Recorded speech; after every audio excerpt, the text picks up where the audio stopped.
They say Luca Moretti never had to raise his hand to make a man disappear. One look was enough. One word, one silence that stretched 3 seconds too long across a dinner table. 32 years old, and he had already buried enemies, senators, and every version of himself that was capable of feeling something he couldn't control. Then his grandfather died, and left behind a single condition inside a will that shook the entire New York underworld.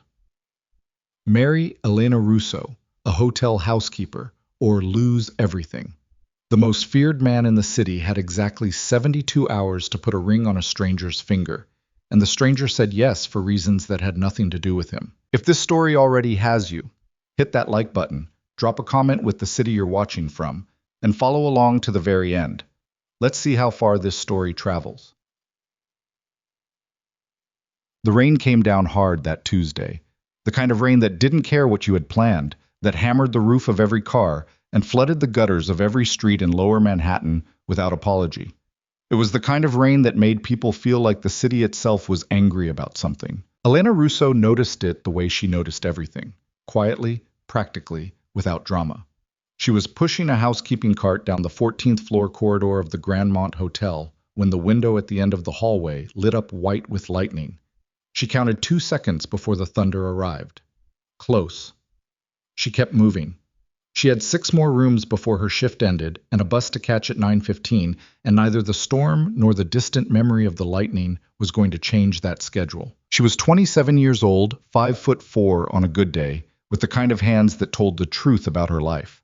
Rough at the knuckles, short-nailed, permanently dry from the industrial cleaning products she used 8 hours a day. She wore her dark hair pulled back tight because loose hair near cleaning chemicals was a liability, not a style choice. She had her mother's eyes, wide and dark, and the color of strong coffee, and her father's jaw, which was to say stubborn in a way that didn't announce itself but simply refused to move. Room 112 smelled like cigarettes and expensive cologne and the stale ghost of room service that had been sitting on the tray near the door since morning. Elena propped the door open with her cart, pulled on her gloves, and got to work without ceremony. She stripped the bed. She gathered the towels. She wiped down the bathroom without needing to think about the order of operations because her hands already knew. She had been doing this job for 4 years. Before that, a cleaning company in the Bronx. Before that, a supermarket checkout line where she'd worked while her mother was still healthy enough to be embarrassed about it. Her mother was not healthy anymore. Elena did not think about that while she was working.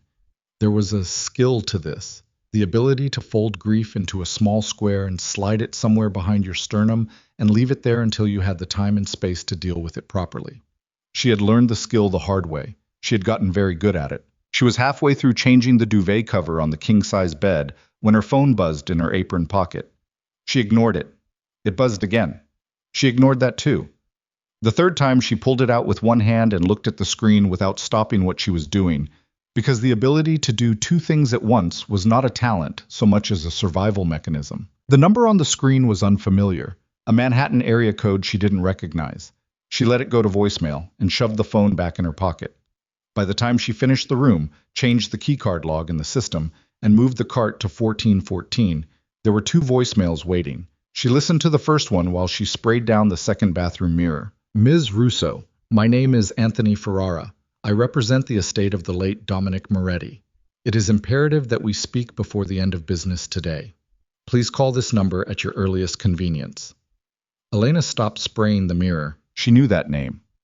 Dominic Moretti. She would have had to have been living underwater in a sealed container.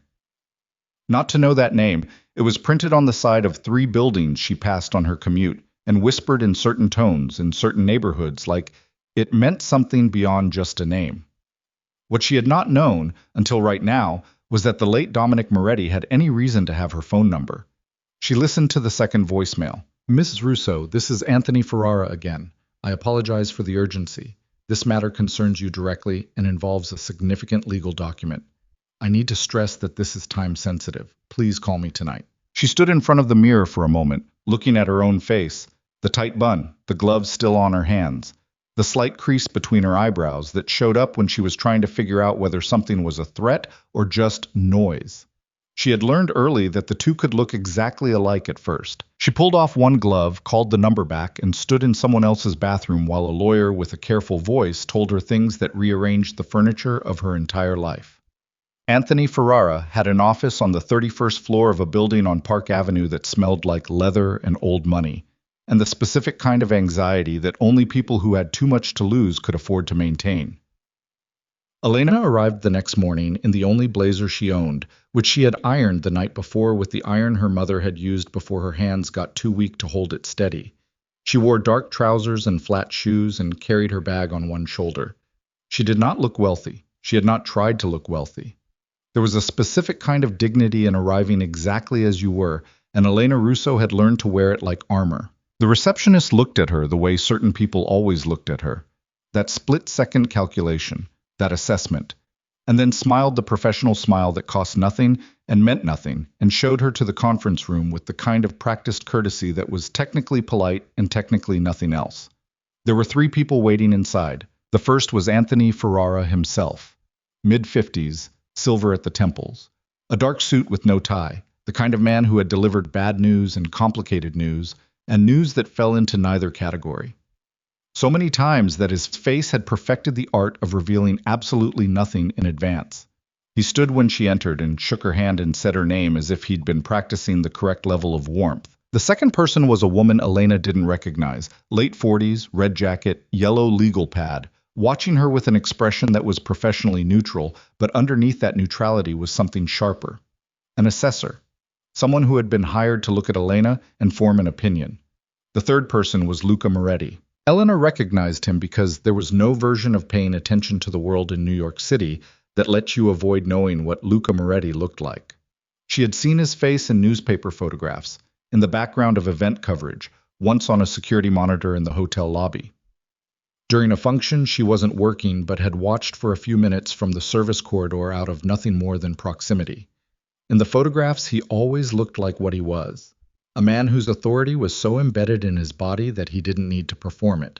In person, he was worse. Not worse in any way Elena could have articulated cleanly. Taller, maybe, than she'd expected. Broader through the shoulder, 32, but with something behind his eyes that was older and harder and had been there long enough that it wasn't a look so much as a resting condition. He was wearing a dark charcoal suit without the jacket, sleeves rolled to mid-forearm, and he was standing to one side of the table with his arms crossed and looking at her the way she imagined he looked at a lot of things, as though he was already calculating the distance between what this was and what he intended it to become. He did not shake her hand. He looked at her for exactly 3 seconds and then looked at Ferrara. "This is her?" Ferrara cleared his throat. "Mr. Moretti, this is Elena Russo." "I can see that." He said it without heat, which was almost worse than if he'd said it with some.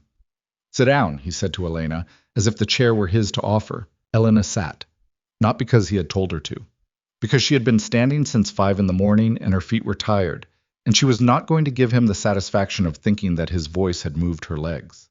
Ferrara opened the folder in front of him and began. The will of Dominic Moretti, patriarch of the Moretti family and founder of what was officially recorded as the Moretti Group, a consortium of real estate, hospitality, and private investment holdings, had been read 2 days prior in the presence of the immediate family. Its primary terms were unremarkable.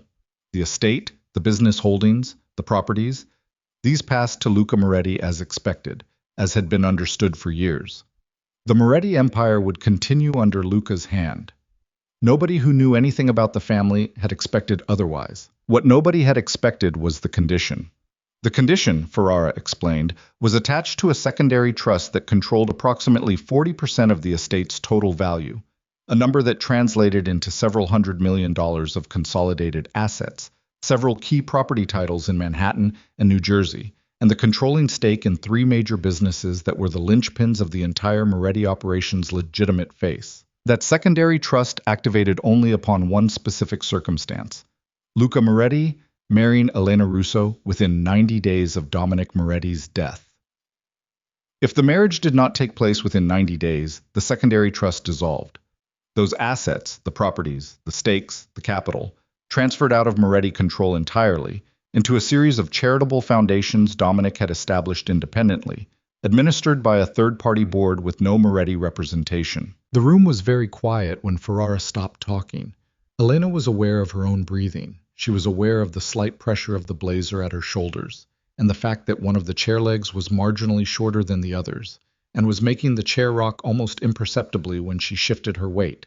She focused on those things because the alternative was to sit with the full weight of what she'd just heard, and she was not ready to do that yet. She looked at Luca. I was looking at the surface of the table. His jaw was tight.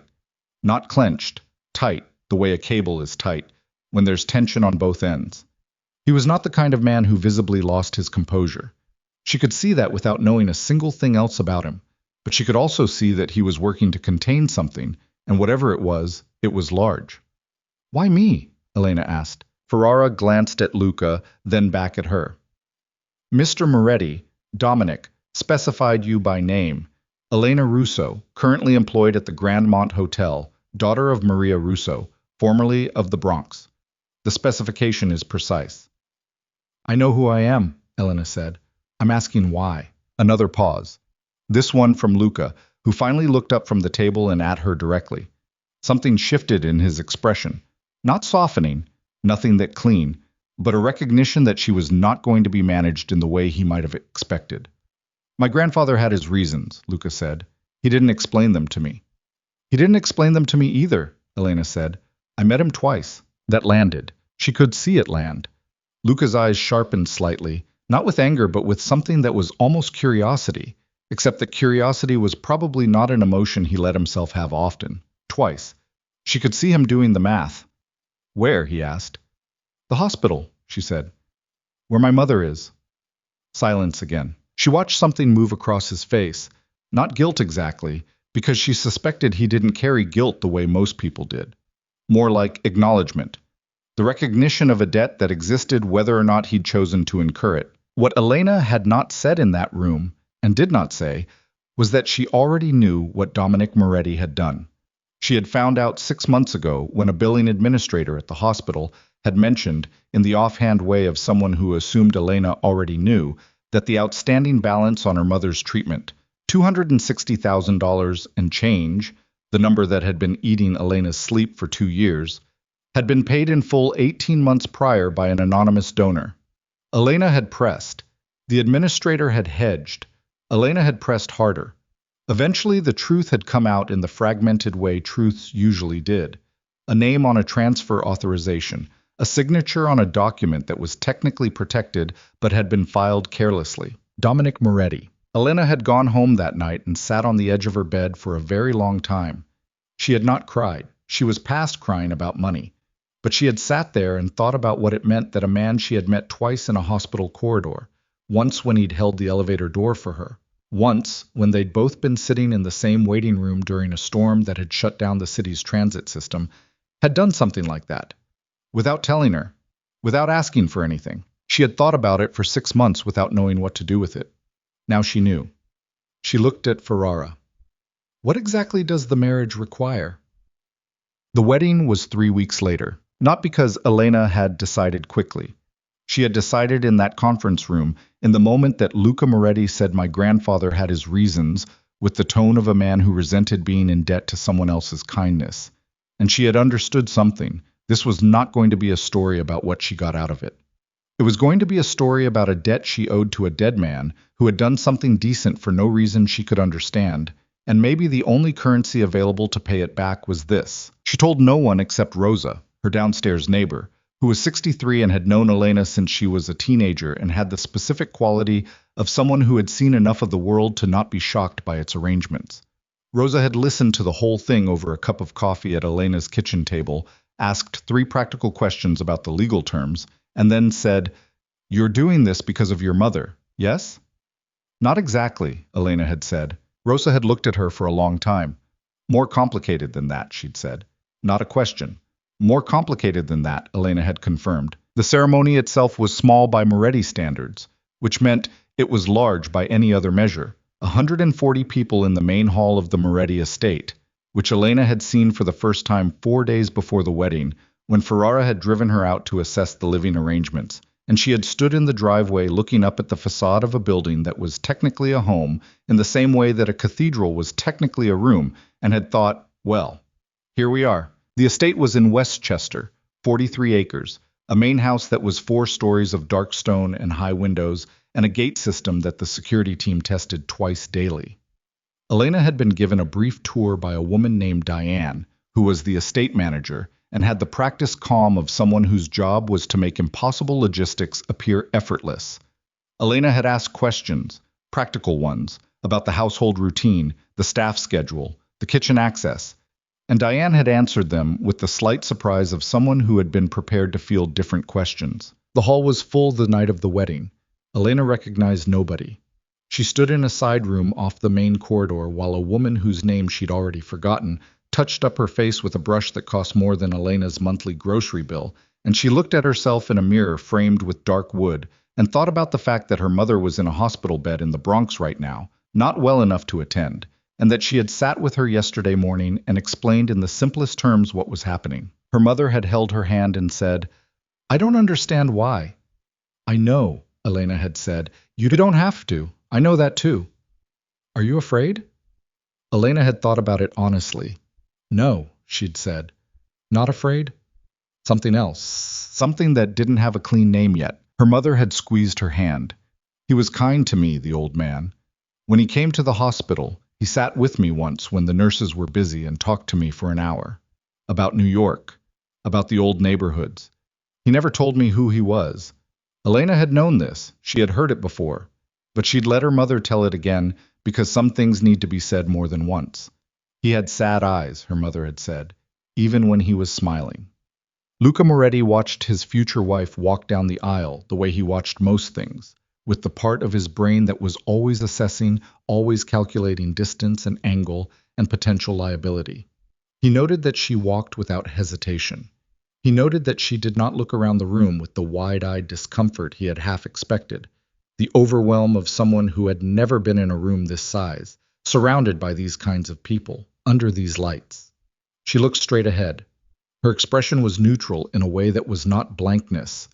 There was something behind it, something contained and deliberate, and he couldn't immediately name what it was, and that bothered him more than he would have admitted. She was wearing a dress someone on his staff had arranged. Simple, cream-colored, nothing elaborate. She looked, he thought, like someone who had been told to wear a costume and had found the version of it that was least false. There was no performance in the way she moved, no attempt to fill the occasion with emotion it didn't have. She was present, and she was clear-eyed, and she was doing this for reasons he didn't fully understand, which meant there were parts of the equation he couldn't control. And that was not a position Luca Moretti occupied comfortably. The room was full of men and women who watched this marriage the way they watched any Moretti decision, as a signal, a data point, a piece of intelligence about the state of the family. He could feel the attention of his capos, his business partners, his rivals who had received invitations as a form of polite territorial declaration. He could feel his mother's attention from the front row, cold, focused, disapproving in the specifically architectural way that Valentina Moretti had perfected over decades of attending to the family's image. She had not spoken to him about Elena beyond the one conversation they'd had when he told her the terms of the will, at which point she had looked at him with the particular expression that meant she was calculating how much damage this would do and whether it was survivable. She had decided, apparently, that it was, or at least that the alternative was worse. She sat now in the front row in a dark suit that cost more than most people's cars, and she did not look at Elena with warmth, but she did not look at her with open contempt either. That was, for Valentina, essentially neutral. Elena reached him. She stood beside him and looked at him directly, which not everyone did. Most people, even people who had known him for years, spent a certain portion of their time in his presence looking slightly away, a calibrated hedge against the full weight of his attention. She looked at him without that hedge, without aggression, without challenge, just directly, like a person looking at another person and deciding to do it honestly. He found this irritating. The officiant, a civil ceremony, at Elena's quiet request, which had been relayed through Ferrara without explanation, moved through the words. Luca listened to them the way he listened to legal language, tracking for the binding clauses, the points of commitment, the places where the structure created obligation. He was aware that he was doing this, and that it was not the way most men stood through their own wedding ceremonies. He was also aware that Elena, standing 3 feet to his left, had her hands clasped in front of her, and was breathing slowly and steadily, the way someone breathes when they are very deliberately keeping themselves calm. When the ring came, he took it from Marco, his uncle, positioned at his side, who had offered to stand in the role of best man with the particular warmth of a man who was positioning himself favorably, and he put it on Elena's finger. Her hand was cool. The skin at her knuckles was rough. He noticed this in the moment of contact, registered it, filed it somewhere. She put his ring on without fumbling. Her hands were steady. He leaned close because the moment required it, and because there were things he needed to say that were not for the room. He said them quietly, close to her ear. Understand what this is. A contract. Nothing more. She didn't flinch. She didn't react in any of the ways he had half expected. No hurt, no anger, no performance of being wounded. She waited a beat. Then she said just as quietly, just as evenly, I understand perfectly what it is. Do you? He pulled back slightly and looked at her. For one fraction of a second, not long enough for anyone watching to catch it, not long enough for him to fully process it. He didn't have an answer, and that had not happened to him in longer than he could clearly remember. The room applauded. The reception was the part Elena found most exhausting, and she had expected to find it exhausting. There was a specific kind of social performance required in a room full of powerful people who were evaluating you, and it was a performance she had never practiced. She was not from a world where you learned how to make conversation with a crime boss's political contacts or a syndicate lawyer's wife while holding a glass of champagne you weren't going to drink. But she had spent 4 years working in a hotel where the guests were often wealthy and often demanding and occasionally famous, and she had learned something working that job, that rich people were mostly afraid of being seen as ordinary. All you had to do was treat them like ordinary people, and you'd see the armor come off in about 90 seconds. She had no interest in the armor. She was tired from the armor. She moved through the room, and she was polite, and she listened well, which was genuinely her natural setting, not a technique. And she remembered names, which was a skill she'd developed out of necessity, because in the hotel business, forgetting a name at the wrong moment could cost you a job. She spoke briefly with a man named Conti, who had something to do with Westchester Development, and who looked at her with frank curiosity and no pretense of hiding it. She spoke longer with a woman named Cecilia, who was the wife of one of Luca's senior associates, and who was clearly conducting a social assessment, but doing it entertainingly enough that Elena didn't mind. She ate a small plate of food standing near the window and watched the rain outside, which had not stopped. Luca was across the room with men she didn't know, talking in the way men like him talked, not loud, never loud, but with a quality of attention from the people around him that made it clear the conversation was not casual. He was not looking at her. This was fine. This was expected. This was exactly what he had told her it was. A contract. She had said she understood it perfectly. And she did. She understood that Dominic Moretti, for reasons she hadn't fully pieced together yet, had decided to use his death to force his grandson into something his grandson would never have chosen on his own. She understood that she was the instrument of that intervention, and that the instrument had feelings and a history and a sick mother in the Bronx and a bus schedule to keep, and that the man across the room saw none of that and was not currently inclined to.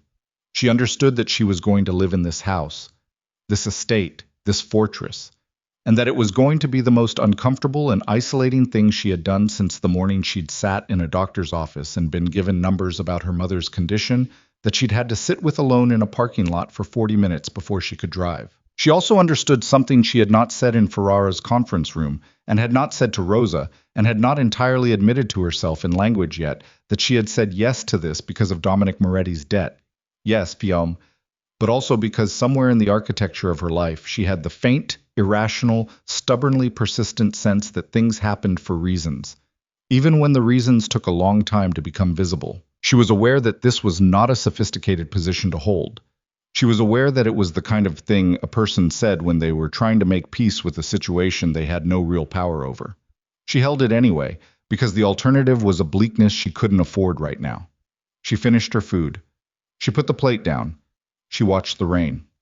The first night at the estate, Elena was shown to a set of rooms in the East Wing by Diane, who was professionally neutral about the arrangement in a way that told Elena the staff had been briefed to expect something unusual, and had collectively decided to treat it as routine. The east wing was separated from the main bedroom suites by two corridors and a section of the house that appeared to be used for storage and office space. The separation was not subtle. It was architectural in the way that Luca's words at the ceremony had been architectural, designed to establish clear structure, clear limits, clear territory. Elena's rooms were a bedroom, a sitting room, and a bathroom. They were large and furnished well and completely impersonal.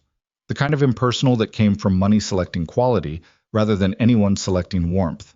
Everything matched, nothing revealed. The windows looked out over the east garden, which was dark at this hour and faintly visible through the rain. Elena stood at the window for a while after Diane left, still wearing her dress, not yet ready to begin the process of undressing and sleeping and waking up and starting the first real day of this life. She thought about her mother. She would call in the morning. She thought about her apartment in the Bronx, the one she'd given notice on last week, where she'd lived for 3 years with a radiator that knocked all winter, and a fire escape that got good light in the afternoon, and a view of the street that she'd liked because it was alive. She had packed 2 bags and left the furniture for the next tenant, who was already lined up, because most of the furniture wasn't worth moving and all of it was replaceable. She had not cried about the apartment. She had stood in the center of the empty living room for about 4 minutes, and then she had picked up her bags and gone downstairs, and that was that. She looked at her hand. The ring was still there. A simple band, platinum, narrower than she'd expected. Not elaborate. She turned it slightly on her finger. It fit correctly. Someone had gotten the size right. She took off the dress and hung it in the closet and went to bed in the dark. Oh, in the morning, Luca was already gone. Diane told her this at 7, when Elena came downstairs and found the kitchen. A large, serious kitchen, the kind with commercial equipment and a prep counter the size of a dining table, occupied by a cook named Pat, who was somewhere in his 50s and looked at her with the same assessment everyone at the estate seemed to perform on her, and then nodded once, as if she'd passed some test she hadn't been warned about. He leaves at 6 most days, Diane said, with her clipboard and her measured tone. The schedule is flexible on weekends. Staff breakfast is at 7:30 if you'd like to join, or I can arrange a separate time. 7:30 is fine, Elena said. He'll return this evening. He asked that you be informed the East Wing Library has been made available for your use, along with the grounds during daylight hours. A driver is available if you need to go anywhere. Elena poured herself a cup of coffee from the pot on the counter. I don't need a driver, she said. I have a Metro card. Pat, the cook, made a sound that might have been a laugh that he'd quickly converted to a cough. Diane maintained her expression with impressive discipline. Of course, Diane said. Elena drank her coffee and looked out the kitchen window at the grounds, which in the morning light were extensive and wet and very green and very quiet. There was a groundskeeper visible in the far distance doing something near a hedge line. There was a security camera on the east corner of the building that she could see from this angle. There was a bird doing something emphatic in the oak tree nearest the kitchen wall. It was very far from the Bronx. She called her mother after breakfast, standing in the east garden because the reception was better outside and because the walls of the house felt thick in a way that wasn't entirely architectural.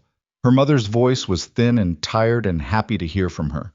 Elena told her the rooms were comfortable and the grounds were large and that the cook's name was Pat. She did not say anything about Luca's absence or the atmosphere of the estate or the way the rooms in the East Wing were decorated as if by someone who understood the functional purpose of comfort but not its actual texture. Her mother asked if she was eating. Elena said yes. Her mother said good. They talked about a nurse at the hospital that her mother had decided to like, and a television show she'd been watching, and the weather in New York, which was apparently still raining. They talked for 22 minutes. Elena stood in the wet garden in her shoes and didn't care. When she hung up, she turned around and found that she was being watched. Not by Luca. He was in Manhattan, wherever Manhattan was in the geography of his day. By a man standing near the corner of the house, mid-30s, dark jacket, the posture of someone whose job description included standing at corners of buildings and watching perimeters. He was not watching her suspiciously. He was watching her the way the security team watched everything, neutrally, professionally, because watching was the job. Elena looked at him for a moment. Good morning, she said. He looked slightly surprised. Morning, ma'am. What's your name? Another slight surprise. Torres, ma'am. How long have you been here, Torres? 6 years. Do you usually work the East Garden? Rotation, he said. Different positions each shift. Okay, Elena said. I just wanted to know who I was sharing the garden with. She walked back towards the house. She heard him say something, not clearly enough to catch, and she didn't turn around, but she thought it might have been a laugh, the smallest kind. Luca came back at 8 that evening and went directly to his study without passing through any room where Elena was. She knew this not because she was tracking him. She had been in the East Wing library reading from the shelf of history books that the previous occupant, whoever they were, had left, but because the house had a particular sound when he was in it. Not loudness, the opposite, a slight increase in stillness. The staff moved the same way, but with a different quality of attention, a slight recalibration. She noticed it the way she noticed things, without deciding to. He appeared in the library doorway at 9:15. She was sitting in the armchair near the window, with a book about the construction of the Panama Canal, which was not something she'd known she was interested in until she'd pulled it off the shelf and started reading. She looked up when she heard the step. He looked at her for a moment in the doorway. He still had his jacket on. He looked like someone who had been in rooms full of difficult people all day and had brought some of that difficulty back with him in the set of his shoulders. There's a dinner tomorrow night, he said. Here, 12 guests. You'll be present. Elena put her finger in the book to hold her page. Okay. Business dinner. You don't need to speak unless spoken to. She looked at him for a moment. I generally speak when I have something to say, she said, but I can probably manage not to say anything embarrassing. His jaw tightened slightly. These aren't... I know what kind of people they are, she said. Not aggressively, simply. I've been working in a hotel for 4 years. I know how to read a room. Silence. I was looking at her with that expression again. The one she'd seen in the conference room when she'd told him she'd met his grandfather twice. Not readable, exactly. Not warm, but not entirely closed. Dinner is at 7, he said. Be ready. He was gone before she could answer. She listened to his footsteps move down the corridor, heard a door open and close somewhere distant. She opened her book back to the page she'd been holding. Outside, the rain had finally stopped. Through the library window, the grounds were very dark and very still, and in the distance, the lights of the estate gate were faintly visible through the tree line. She thought about the dinner. She thought about the 12 guests she hadn't met yet, and the room she hadn't been in yet, and the woman she was apparently going to have to be inside this house. Not a performance, because she didn't have the energy for a performance, and she didn't know the lines anyway, but some version of herself that could hold its shape under pressure and still be recognizably her. She thought about what Luca had said to her at the ceremony. A contract. Nothing more. She thought about what she'd said back. Do you? She hadn't known exactly what she meant by it when she'd said it. She was beginning to understand now. Because the question wasn't whether she understood the contract. The question was whether he did. Whether he understood what he'd actually signed himself into. Not legally, not financially, but in the more complicated and less negotiable terms that had to do with two people living inside the same walls, and the fact that walls, no matter how thick, were not actually capable of keeping everything out. She turned the page. She read about the construction of the canal, the men who dug it, the years it took, the sheer stubborn human insistence on making a path where no path had existed, and she stayed in the chair until nearly midnight, when the house had gone entirely quiet around her, and there was nothing moving anywhere except the trees outside in a wind that had come up after the rain. The dinner. The following night started at 7 and fell apart at 9:45, not visibly, not in any way that the guests would have called falling apart. But Elena, who had spent the evening watching the room with the professional attention she'd developed across 4 years of service hospitality, saw it happening before anyone at the table knew it was. There were 12 guests, as Luca had said. They were a specific kind of powerful, the combination of legal legitimacy and understood illegitimacy that characterized the world the Moretti operation moved through. There were 3 men who were explicitly businessmen, real estate and construction and finance, whose connection to the Moretti network was the kind that didn't appear in any filing but was understood by everyone in the room.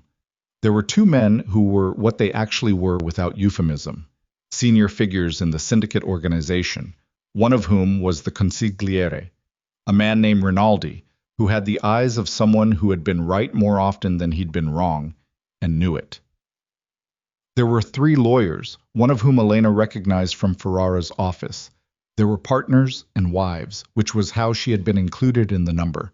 The arrangement of the dinner was constructed around the fiction that all of these relationships were social rather than operational. Elena sat to Luca's right. She wore a dark green dress she'd found in a department store on the way into the city 2 days ago, bought quickly and without stress because she had no interest in performing the acquisition of expensive clothes. It was a good dress. It fit correctly. She wore her hair down for the first time since arriving at the estate, because there were no cleaning products involved and no professional reason not to. Luca had looked at her for exactly half a second when she'd come downstairs. Not approval, not disapproval, something registering. She had not adjusted her expression in response. The dinner moved the way these dinners moved. Food, conversation, the social architecture of a gathering in which everything that mattered was said around the edges of what was said directly. Elena listened. She was good at listening. She made conversation with the woman to her right, whose husband was one of the real estate men, and who was pleasant and clearly intelligent, and was also clearly conducting the same assessment of Elena that most of the room was conducting, trying to determine what she was, what she wanted, and whether she was going to be a factor or a fixture. Elena was quietly, steadily herself, which she had found was the most disorienting thing she could have been. And then, at 9:45, while the conversation had moved to a topic that involved a development deal in New Jersey and some complexity around a zoning matter, she heard something in the subtext that she was not supposed to notice. It was in the language of the contract description, the specific way Rinaldi used a phrase that was technically about the zoning dispute, and was actually, if you understood the underlying structure, describing a vulnerability in the way the Moretti Group's ownership chain had been documented. She had heard similar language once before, in the hotel, during a particularly bad period when the property had been threatened with a legal challenge over a lease agreement, and she had been in the room when the hotel's lawyer and the property's financial manager had gone 3 rounds over the specific structural flaw that the challenge exploited. She had been in the room because she was the one who'd found the filing inconsistency while searching for a rate invoice in the property management system, found it by accident because she'd been trained to log everything, and in logging it she'd seen the date mismatch that nobody else had flagged. The flaw she was hearing in Rinaldi's language tonight was different in its specifics but identical in its structure. She did not say anything. Not at the table. Not at 9:45 in front of 12 people she'd known for 2 hours. In a room full of men whose world did not operate on the assumption that the woman at the host's right hand was tracking the subtextual content of the financial conversation. She made a note. Not literally. She had no paper, no phone on the table. In her head, she assembled the relevant points in the place behind her sternum where she stored things that needed to be dealt with carefully. The dinner ended. The guests left.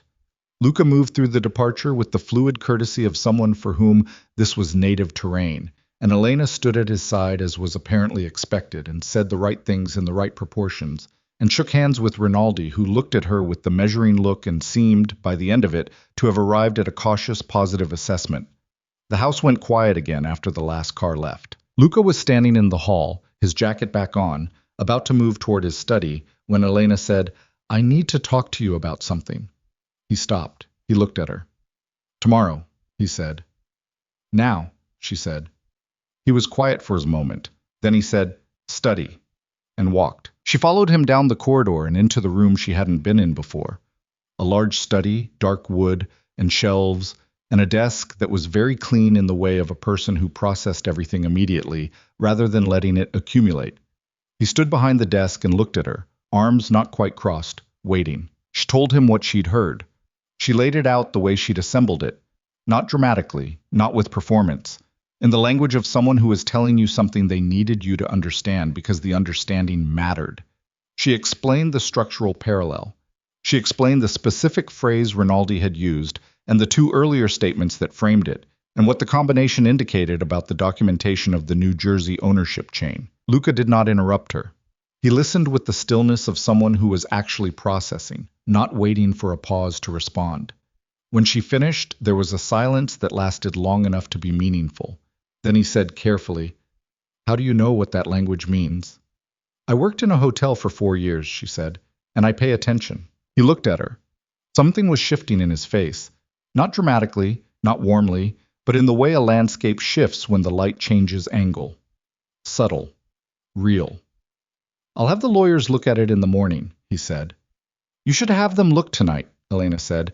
"Rinaldi knows. Whatever he said was deliberate.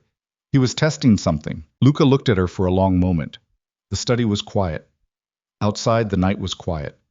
They were standing on opposite sides of a very large desk in a room full of things she knew nothing about, and she had just told him something he hadn't known, and they both understood what that meant, even if neither of them was going to say it out loud. "I'll call him," Luca said. "Tonight." Elena nodded. She turned toward the door. "Elena." She stopped, turned back. I was still standing behind the desk, his hands flat on the surface, looking at her with an expression she couldn't fully read. Complicated in some way, multiple things at once, none of them the simple contempt he'd been performing for 2 days. He said nothing else, as if he'd started a sentence and then decided not to finish it. She waited. He didn't. "Good night," she said. She went back to the east wing and lay in the dark and listened to the house settle around her and thought about the look on his face when she'd finished talking. That shift, that change of angle. And thought about the fact that she had not come here to impress him, was not trying to impress him, was simply being what she was, and that what she was had apparently landed somewhere he hadn't built a wall for yet. In the morning, she learned that the lawyers had been on a call until 2 a.m., that the filing inconsistency she'd identified was real, that the exposure was significant, that whatever attack was coming through the New Jersey ownership chain. And something was coming, Ferrara told her the following afternoon with a neutrality that barely contained something more urgent, had just lost its primary angle of approach. Elena was in the garden when Ferrara told her. She was standing near the oak tree, the same one with the bird, and the morning was cool and clear after all the rain. She thanked him and went inside to call her mother. But she could feel it, the thing she didn't want to put a name to yet, the sense that the walls of this arrangement were not as solid as they'd been presented, that something had shifted slightly in the geometry of her life inside this house, and that the shift had been made not by force or intention, but by the simple, stubborn fact of her being exactly who she was. That was the beginning of it. She didn't know yet how much it would cost her. She didn't know yet how much it would cost him. 3 days later, Valentina Moretti arrived at the estate. Elena had not met her yet. She had seen her at the wedding, front row, dark suit, expression of stone. She had been told, by Diane in the carefully neutral tones Diane reserved for all sensitive information, that Valentina visited the estate periodically, and that she maintained her own suite in the north wing, and that her presence was to be treated as, Diane had paused slightly here, as she requests. Valentina arrived in a black car in the late afternoon, was met at the door by the house staff with the attention due a dowager, and did not acknowledge Elena's presence in the hall in any direct way. She looked through her, not past her.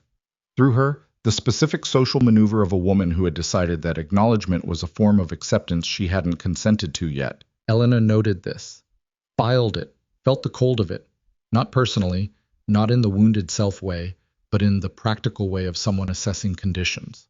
This was not going to be simple. Valentina Moretti was not going to become warm on any reasonable timeline, and Elena was not going to perform warmth in return for coldness, because she was constitutionally unable to maintain a performance she hadn't chosen. What she did instead was what she'd always done. She learned the landscape. She learned what time Valentina took her coffee in the morning, 7 in the north wing sitting room, alone. She learned that she read the newspaper in a specific order. National news first, then business, then the cultural section, which she read quickly and folded closed when she was done, as if culture were a box she was checking.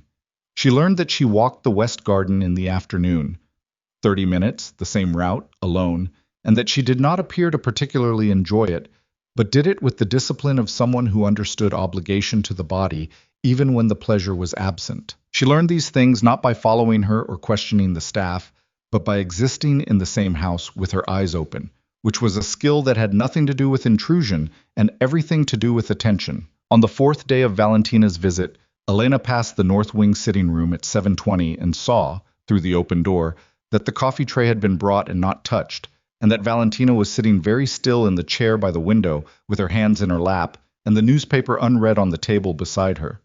Elena stopped. Valentina looked at her. They looked at each other for a moment that had a different quality than the dismissal in the hallway. Not warmer, exactly, but more real. Less performed. Elena said, "Is there something else you'd prefer? Tea, maybe?" Valentina looked at her for another moment. "No," she said. And then, after a pause, Coffee is fine.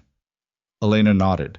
She was about to move on when Valentina said, very quietly, barely audible from the doorway, "Sit down." It was not a request, but it was not quite a command either. It was something in between, something that required a decision. Elena sat down. Neither of them said anything for a long moment.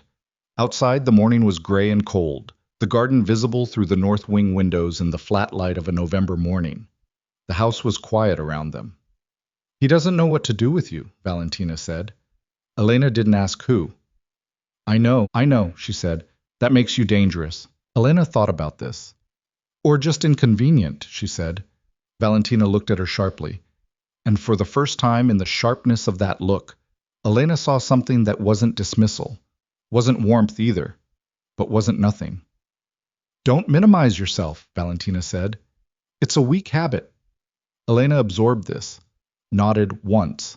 Valentina picked up her coffee. She drank it. She did not speak again. Elena stayed for 11 more minutes, until Valentina picked up the newspaper, which Elena recognized as a dismissal. She got up, said nothing, and went back to her own wing. She didn't know what had happened. She didn't try to categorize it. But some small, hard thing had shifted in the north wing sitting room at 7 in the morning, between two women who had nothing in common except that one had married the other's son for reasons neither of them fully understood yet. She went upstairs, changed her shoes, and walked to the gate to catch the car that would take her to the hospital to see her mother. She was at the gate when her phone rang. Luca. She answered. "Where are you going?" he asked. Not angrily, but not without an edge. "The hospital," she said. "To see my mother." A pause. "Fine," he said. "Take Torres." "I don't need—" "Take Torres," he said, and the call ended. She stood at the gate in the November morning and looked at her phone for a moment. Then she looked up, and Torres was already there, appearing from the corner of the east wall as if he'd been stationed there, which he probably had. "Morning, ma'am," Torres said. "Torres," she said, "we're going to the Bronx."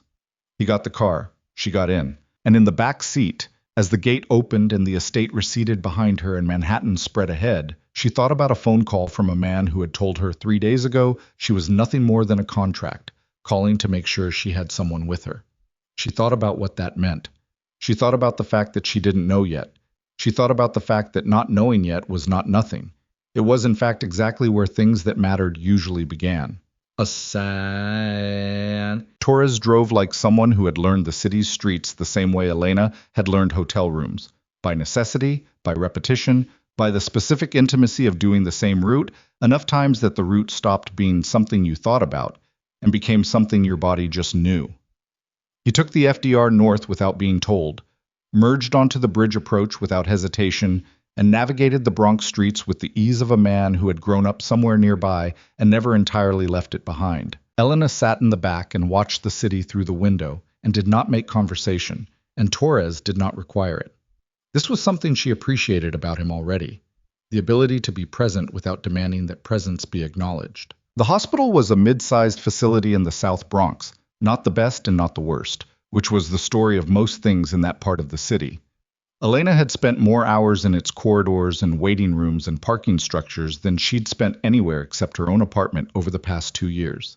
She knew the smell of it, industrial cleaner over something older and more persistent that no amount of cleaning fully touched.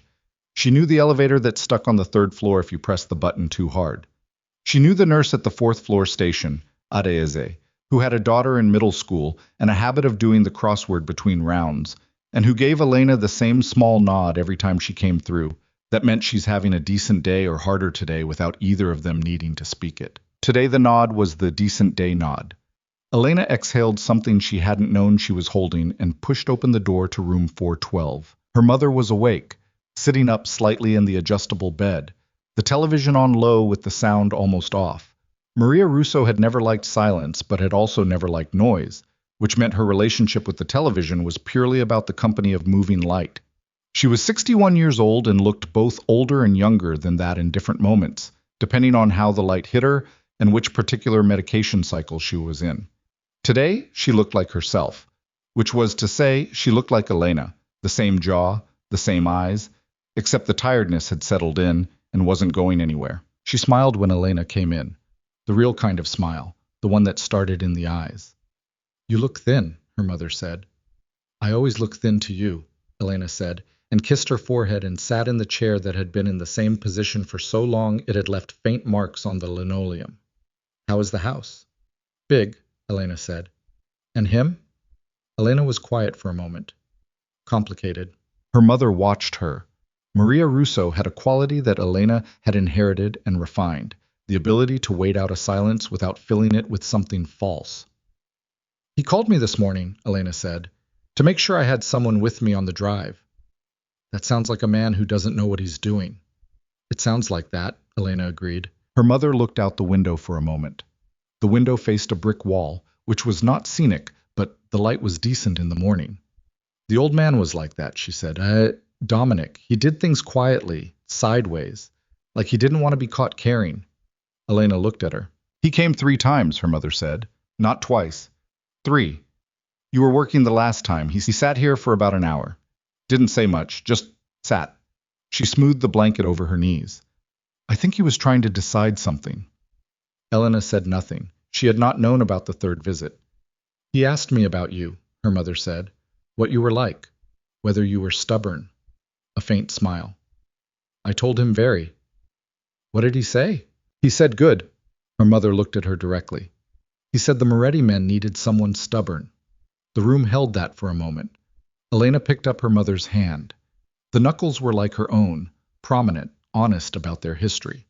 They sat like that for a while without talking, and the television moved through its silent images, and somewhere down the corridor someone was laughing at something, and it was the most ordinary and important 20 minutes Elena had had in 2 weeks. Torres was leaning against the car in the parking structure when she came back down, drinking coffee from a Bodega cup, and scrolling his phone with the unhurried quality of a man with no opinions about wait times. He saw her coming and straightened up without making a production of it. Good? He asked. Good, she said. He held the door. She got in. On the drive back to Westchester, she thought about what her mother had said. He didn't want to be caught caring. And she thought about the phone call that morning, the flat voice saying, take Torres, and ending the call before she could argue. She thought about the way Luca had looked at her in the study 2 nights ago, when she'd finished laying out the contract flaw, that shift in the light, that recalibration. And she thought about the fact that he had called the lawyers immediately, had been on the phone until 2 in the morning, had handled it with the speed and efficiency of a man who trusted good information when he received it, even if he couldn't immediately identify the source as trustworthy. She was not building a case. She was not trying to find reasons to feel something she hadn't decided to feel. She was simply paying attention because attention was what she had, and because the alternative was to move through her days here blind, and she had never been good at blind. The attack came on a Wednesday, not physical. The Moretti operation's enemies were not, at this stage, stupid enough for physical. It came through channels, a legal filing that dropped without warning into the New Jersey probate court, challenging the validity of the ownership structure on 3 of the Moretti Group's most critical commercial properties. The challenge was technically about estate documentation, but was practically about choking the cash flow that sustained the entire operation's legitimate face, which in turn sustained the political relationships and the legal protections that kept the other parts of the operation functional. Elena learned about it the way she'd been learning about most things at the estate. Not from Luca, not directly, but from the change in atmosphere. The house shifted. The staff moved differently. The study door, which was usually open during the day, was closed by 8 that morning and stayed closed, and there were voices behind it. Luca, Rinaldi, 2 lawyers Elena had seen at the dinner. At one point she heard Luca's voice rise through the door, not loud, but with a pressure in it that was louder than loud would have been. And then silence, and then a different kind of talking. Ferrara called her at 10. She was in the library. The filing is using the ownership chain documentation, he said, specifically the vulnerability you identified last week. She sat very still. The one I told Luca about. The lawyers had begun addressing it, but the fix hadn't been fully completed. The filing came faster than we expected. A pause. They anticipated our awareness of the problem. Elena thought about Rinaldi at the dinner. The specific phrasing. The test. Rinaldi, she said. Ferrara was quiet for a moment. That's being examined. He wasn't testing whether we knew about the flaw, she said. He was testing whether we'd move to fix it, how fast, and what we'd use to fix it, which would tell them which direction we'd come from. Another pause. Longer. You understand, Ferrara said carefully, that if that's accurate, the source of the filing's intelligence is inside the room, Elena said. Yes. She heard him breathe. Tell Luca I need to talk to him, she said. He's... Now, Ferrara. A very short silence. Then, I'll tell him. She put the phone down and looked at the Panama Canal book that was still sitting on the table from the previous night. She thought about the men who had dug it, the sheer number of failures before the thing worked, the different approaches that hadn't held, the fundamental problem of water finding every weakness in every structure put in its path. Water didn't care about the structure. Water just found the gap. Luca came to the library 14 minutes later. He looked like the morning had been several years long. His jacket was off, his sleeves were rolled up, and there was a specific quality of exhaustion on his face that was not weakness. It was the exhaustion of someone who had been moving fast and hard through very difficult terrain and had not yet allowed themselves to stop. He stood in the doorway and looked at her. You said now, he said. Sit down, she said. He looked at her for a moment. Then he sat, in the chair across from her, not behind a desk this time, which changed the geometry in some way, she noted. She told him about Rinaldi. All of it, laid out as clearly and quickly as she could. Not just the flaw in the contract and the language at the dinner, but the structure of it, the test, what the test was actually testing. She told him that whoever had filed the challenge had known exactly how fast the response would move and had built their timing around it, which meant the intelligence was not just about the vulnerability itself, but about the Moretti operation's internal response pattern. Luca listened the way he'd listened in the study, completely still, processing without interrupting. When she stopped, the room was quiet for a long moment. Rinaldi has been with this family for 9 years, he said. I know, Elena said. He was my grandfather's consigliere before he was mine. I know. You're telling me to look at a man who has spent 9 years. I'm telling you what the structure indicates, Elena said. What you do with it is yours. He looked at her. The jaw was tight again. Not the cold, contained tightness of their first days, but something rawer, something that was actually struggling with something. If you're wrong, he said, and I move against Rinaldi. I know what it costs if I'm wrong, she said. I'm not wrong. He held her gaze. She held his.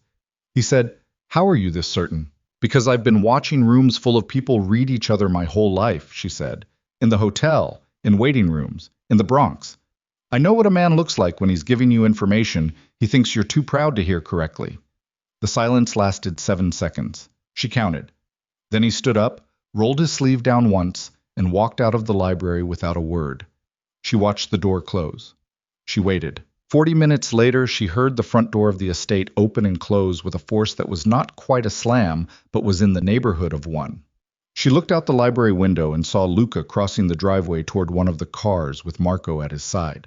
Marco, his uncle, speaking quickly and with the particular body language of a man trying to manage someone's momentum before it became irreversible. Whatever Luca had decided, he had decided it fast. The fallout took 3 days to become visible. In those 3 days, Elena learned more about the architecture of the Moretti operation than she'd learned in the 3 weeks prior. Not from anyone telling her, from the way the estate moved around her, the conversations that stopped when she entered rooms, the specific quality of tension in the household that was different from the baseline tension she'd learned to read.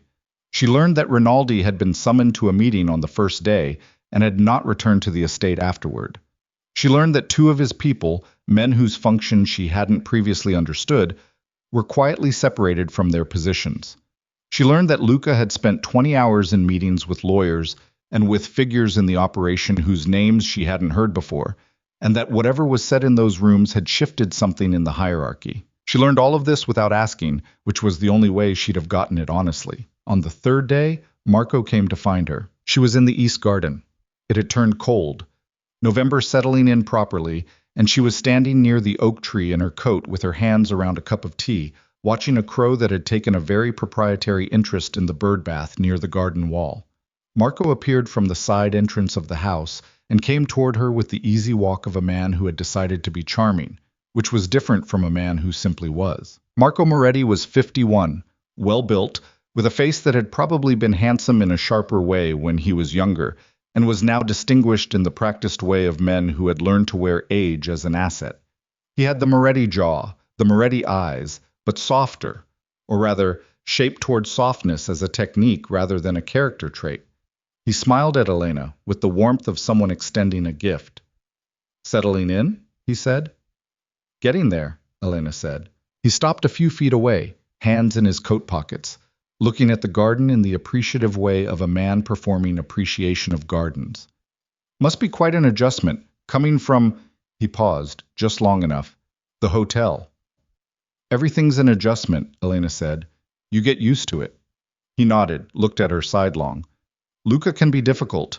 I hope Luca's been exactly what I expected, Elena said. Marco smiled. Not the gift smile this time, something more careful. You're not what I expected, he said. What did you expect? Someone who needed more managing. Elena looked at him directly. Is that what this is? Managing?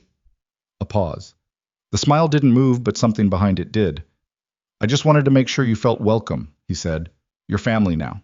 That means something. It's kind of you, Elena said, in a tone that was polite and nothing else. He looked at her for a moment. The assessment again, but sharper than the social version, closer to the bone.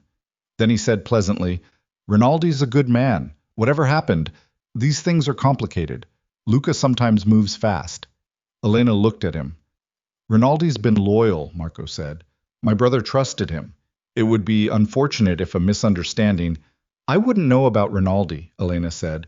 I just live here. He looked at her for a long moment with something in his eyes that was not charm and not warmth, and was what he actually was underneath both. Then he smiled again, slower this time. Of course, he said. Forgive me. He touched the brim of an imaginary hat, a little gesture that was either old-fashioned or theatrical, and turned and went back toward the house. Elena watched the crow on the bird bath. It looked back at her with the specific disdain of a crow who had decided it owned everything in its field of vision and was waiting for the rest of the world to catch up. She drank her tea. She thought about Marco's hands in his coat pockets, the way he'd kept them there the whole conversation, the knuckles slightly visible through the fabric when he'd mentioned Rinaldi. A man who was managing his own tension. She thought about that. Luca found her that evening. She was in the kitchen.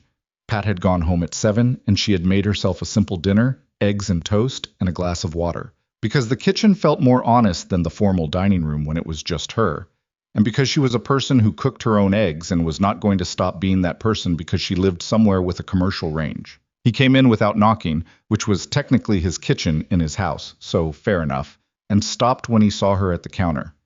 You cook, he said, as if this were unexpected data. Every day for 27 years, she said. She pulled the pan off the heat. There's enough for 2 if you haven't eaten. A pause. I've been in meetings since 7 this morning, he said. She looked at him. He did look like someone who had been in meetings since 7 in the morning. The exhaustion was deeper now, the edges more visible. Not soft, nothing about him was soft, but the control was thinner, the way paint gets thin at the edges when it's been worked too hard. She plated the eggs. She put toast on the side. She put the plate on the counter across from her own. He sat down. They ate in silence for a while. It was not a hostile silence. It was the silence of 2 people who were tired and hungry and had been performing for audiences all day and were not currently required to perform for each other. He ate quickly. He ate like a man who had forgotten to eat and had now remembered. She said, Marco came to talk to me today. He went still. In the garden, she said.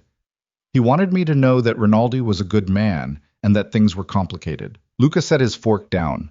He looked at her with an expression she couldn't fully read, multiple things moving at once underneath the surface. What did you say?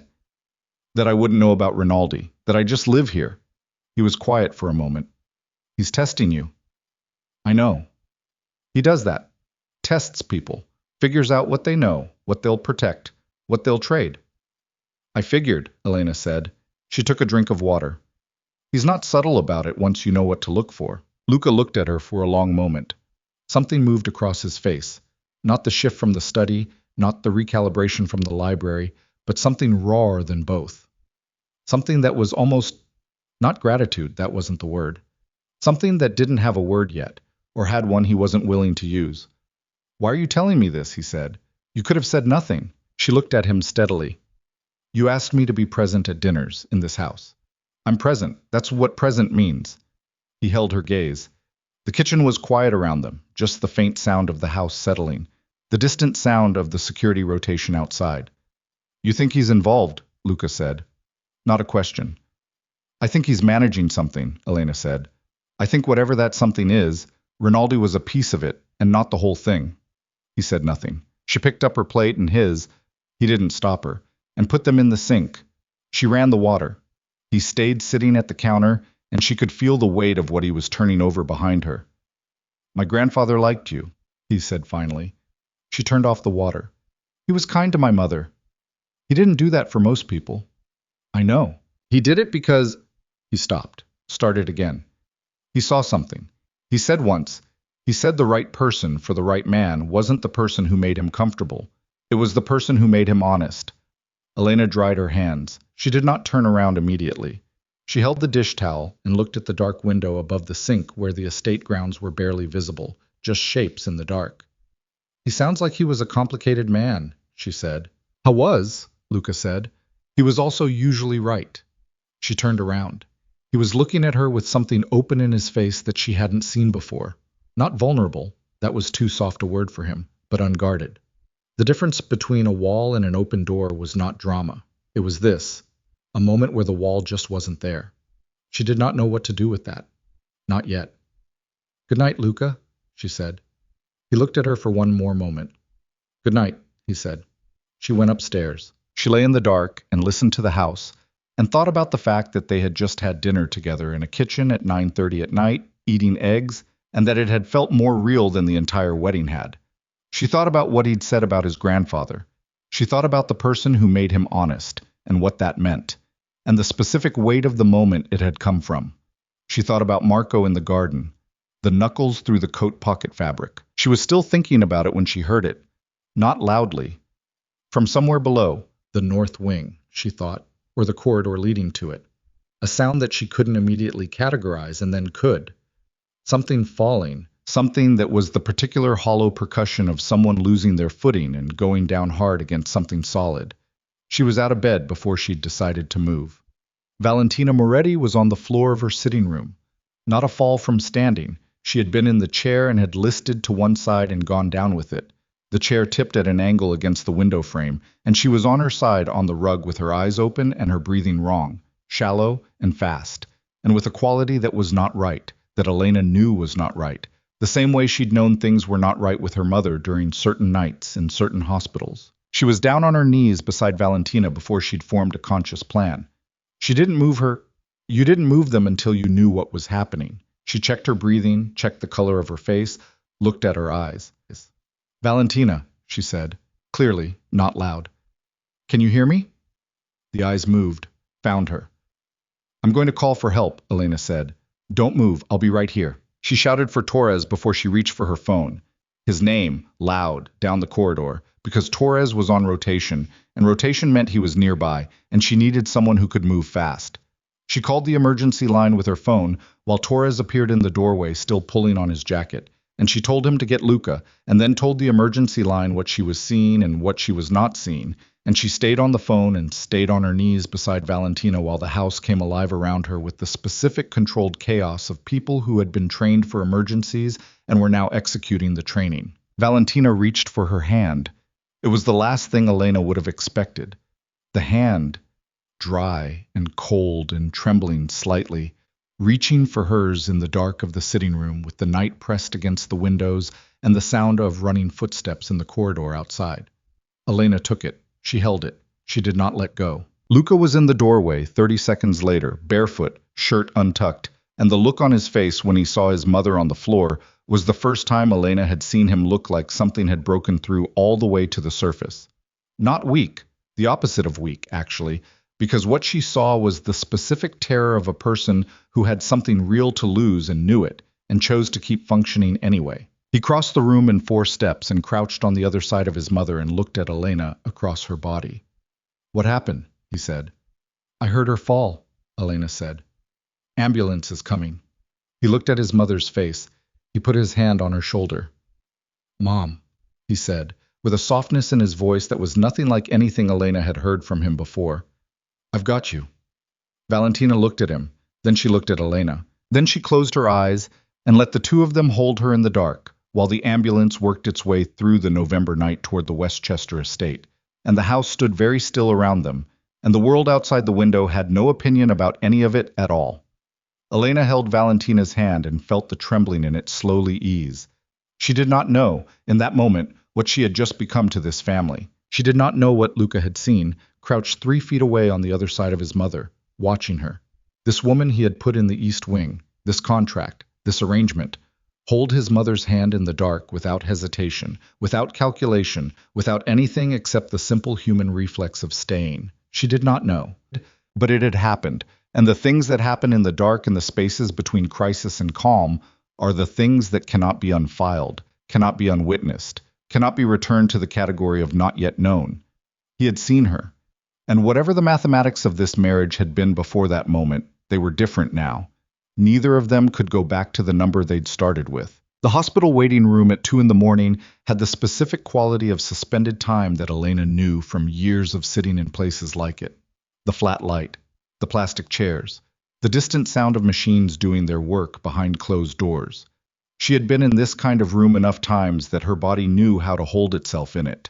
Back straight, hands quiet in her lap, eyes not fixed on anything in particular because fixing your eyes on something specific made the waiting worse. Luca sat 3 chairs away and did not move. He had been that way since they'd arrived. Not pacing, not on his phone, not performing the agitation that most people performed in waiting rooms because the performance was easier than the stillness. He sat with his forearms on his knees and his hands loosely clasped, and he looked at the middle distance with the focused emptiness of a man doing the hardest kind of work, which was no work at all, which was just waiting. Torres was in the corridor. 2 other men from the security rotation had materialized at the hospital entrance within 20 minutes of their arrival, which told Elena something about the network and the speed of its response. But she set that aside. A doctor came out at 2:40 and used words that Elena had heard in other configurations in other hospitals: cardiac episode, stable, monitoring, next 24 hours. And Luca listened to all of it without expression and asked 3 questions that were precise and medical and revealed that he had some knowledge of what the doctor was describing, enough to ask the right questions, which was the kind of knowledge you acquired by necessity rather than interest. The doctor left. Luca sat back down. Elena looked at him. "She's stable," she said. "I heard. That's the part that matters right now." He looked at her sideways, not with anger, with something that was past anger. Something that was the thing underneath anger when the anger has burned through. "I know that," he said. She didn't say anything else. She looked at the opposite wall, which had a generic landscape print in a frame that was slightly crooked, and she left him alone with what he was carrying because that was what the moment required. At 4:15 he said quietly, not looking at her. "She was alone when it happened." "I know," Elena said. "She's always alone. She made herself that way. Spent 30 years making herself—" He stopped, jaw tight, started again differently.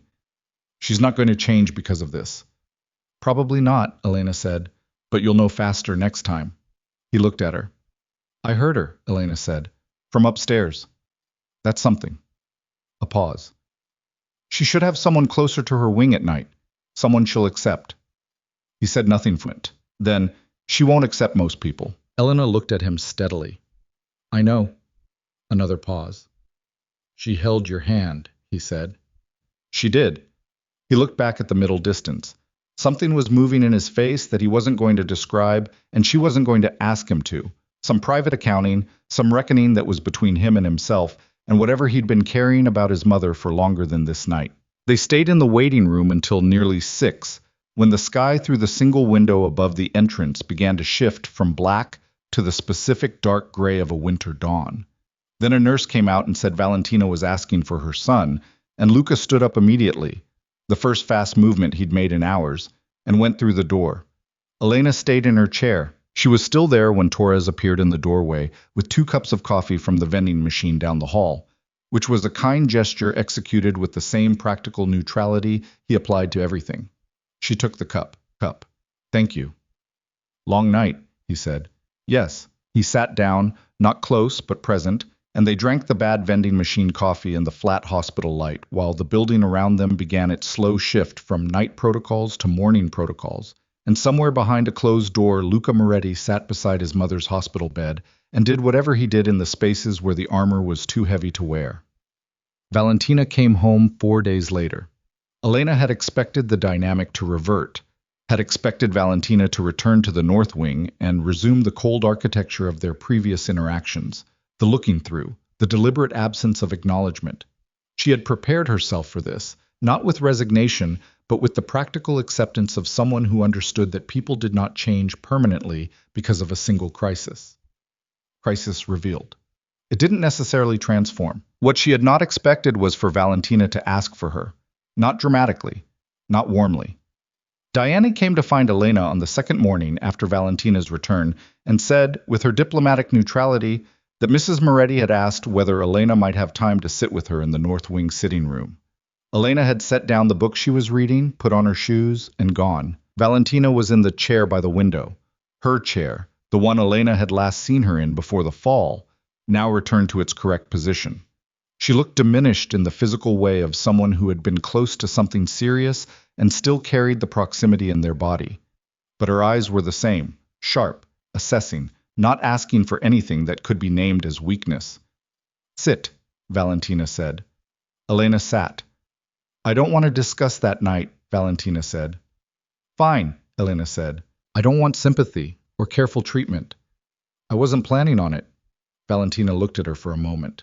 Something moved in her expression, not warmth, but the closest thing to approval she apparently had access to. "Tell me about yourself," she said. "Not what you think I want to hear, actually." Elena looked at her. "What do you want to know?" "Why you said yes." Elena was quiet for a moment, not because she didn't know the answer, but because the answer had layers, and she was deciding which layer was the honest one to offer to a woman who had asked for actually. "Your father-in-law paid for my mother's treatment," she said, without telling me, without asking for anything. "He sat with her 3 times in the hospital. She told me the third visit, I'd only known about 2. He just sat with her and talked to her, like she mattered." Valentina was very still. "I didn't know how to pay that back," Elena said. "This was the only currency available." A long silence. "He never told me," Valentina said. Her voice had a quality Elena hadn't heard in it before. Not quite grief, but adjacent to it. "He didn't tell anyone," Elena said. "That was Dominic." Valentina looked out the window. "He did things without... He didn't want the credit. He wanted..." She stopped. "I wanted to see whether the thing worked, whether it mattered. He watched people afterward. He watched what they did with what he'd done." "And what did I do?" Elena said. Valentina looked at her directly. "You showed up." They sat together for an hour. They did not become friends. They did not perform anything that resembled warmth. But they talked. About Dominic, about the operation, about the specific demands of the world. Valentina had married into at 19 and had navigated for 40 years with the instruments available to her, which were formidable and cold, and had cost her things she listed without self-pity. About what Luca had been as a child, which Valentina described briefly and without sentimentality. Stubborn, before he could walk, too smart to be comfortable, never cried in front of anyone after age 8, and which told Elena more than a much longer description would have. At the end of the hour, Valentina said, "He's afraid of you." Elena looked at her. "Not in any way he'd admit," Valentina said. "Not in any way he'd recognize yet. But you should know it." Elena went back to the East Wing and sat on the edge of her bed and thought about that. The documents arrived on a Thursday. Not to Elena, to Ferrara, whose assistant forwarded them with a note that said, "Only thought you should see this in the clipped language of someone who understood the weight of what they were transmitting and wanted their fingerprints on as little of it as possible." Ferrara brought them to the estate that afternoon. He asked to see Elena and Luca together, which was itself unusual enough that Elena felt the shape of what was coming before she knew its content. They met in the study. Luca behind his desk this time, Elena in the chair to the left, Ferrara standing because he apparently couldn't sit for this. He put the folder on the desk. "Before I explain the contents," Ferrara said, "I need you both to understand that this information was obtained through a third party and the sourcing is being verified. But the documents themselves are not in question. Their authenticity has been confirmed." Luca looked at the folder. He did not touch it. Say it. Ferrara said it. The secondary trust, the condition in Dominic's will, the marriage requirement, the 40% of the estate that had restructured their lives, had a secondary provision that had not been disclosed at the initial reading. A provision that activated only under a specific circumstance. If the marriage was determined to have been entered into under conditions of deliberate material misrepresentation, the trust dissolved and the assets transferred not to charitable foundations but to the next eligible heir in the Moretti line, Marco Moretti. Luca's expression did not change. This was more frightening than if it had. What misrepresentation? Luca said. His voice was very flat. Ferrara opened the folder. He did not look comfortable doing it. The documents show that the medical payments, your grandfather's payments for Mrs. Russo's mother, were not made by Dominic Moretti. Elena heard this. She processed it the way you process things that were too large to fit in the frame immediately. In pieces, the parts coming separately. They were made, Ferrara said, through a financial vehicle controlled by Marco Moretti's private holdings. The payments were attributed to Dominic through a documentation transfer that occurred 8 months ago. He paused. 6 weeks before Dominic died. The room was very quiet. Elena was aware of her own hands in her lap, the roughness of the knuckles. She looked at them. She thought about her mother in the hospital, about the nurse at the 4th floor station with the crossword puzzle, about sitting in that room for 22 minutes with her mother's hand in hers. She thought about Dominic Moretti sitting with her mother for an hour without telling her who he was, and the warm, specific feeling that had been sitting inside her for months. The foundation of everything she'd built her decision on. She thought about Marco in the garden. You're not what I expected, the hands in the pockets. He knew, she said. Her voice was very steady. Marco knew that the reason I said yes was the payments. He manufactured the reason. Ferrara looked at her. That's what the documentation indicates. So the marriage was entered into. She stopped, pressed her lips together once, continued. The reason I agreed was fabricated by the person who benefits if the marriage is invalidated. Yes, she looked at Luca. He was looking at her. His expression was doing something she couldn't name, not with any single word, because it was too many things at once. There was something in it that was very close to pain, which was not an expression she had associated with his face before. And underneath the pain, something harder, something that was assembling itself into a shape she recognized from the 2 months she'd spent in the same house with him. The specific density of a man whose anger was not hot but cold, and cold meant permanent. The visibility, Elena said. Not to Ferrara, to Luca. Your grandfather's will. Did Marco know its terms before it was read? Luca's jaw tightened. Family members were informed of the primary terms, not the secondary trust. But he knew about me, Elena said. Dominic had told people he'd chosen someone. It was discussed, Luca said. One word at a time. So Marco knew Dominic had chosen a woman outside the family. He knew the choice would be based on something Dominic had done for her. He found the thing, created the documentation, and waited. She looked at the folder on the desk.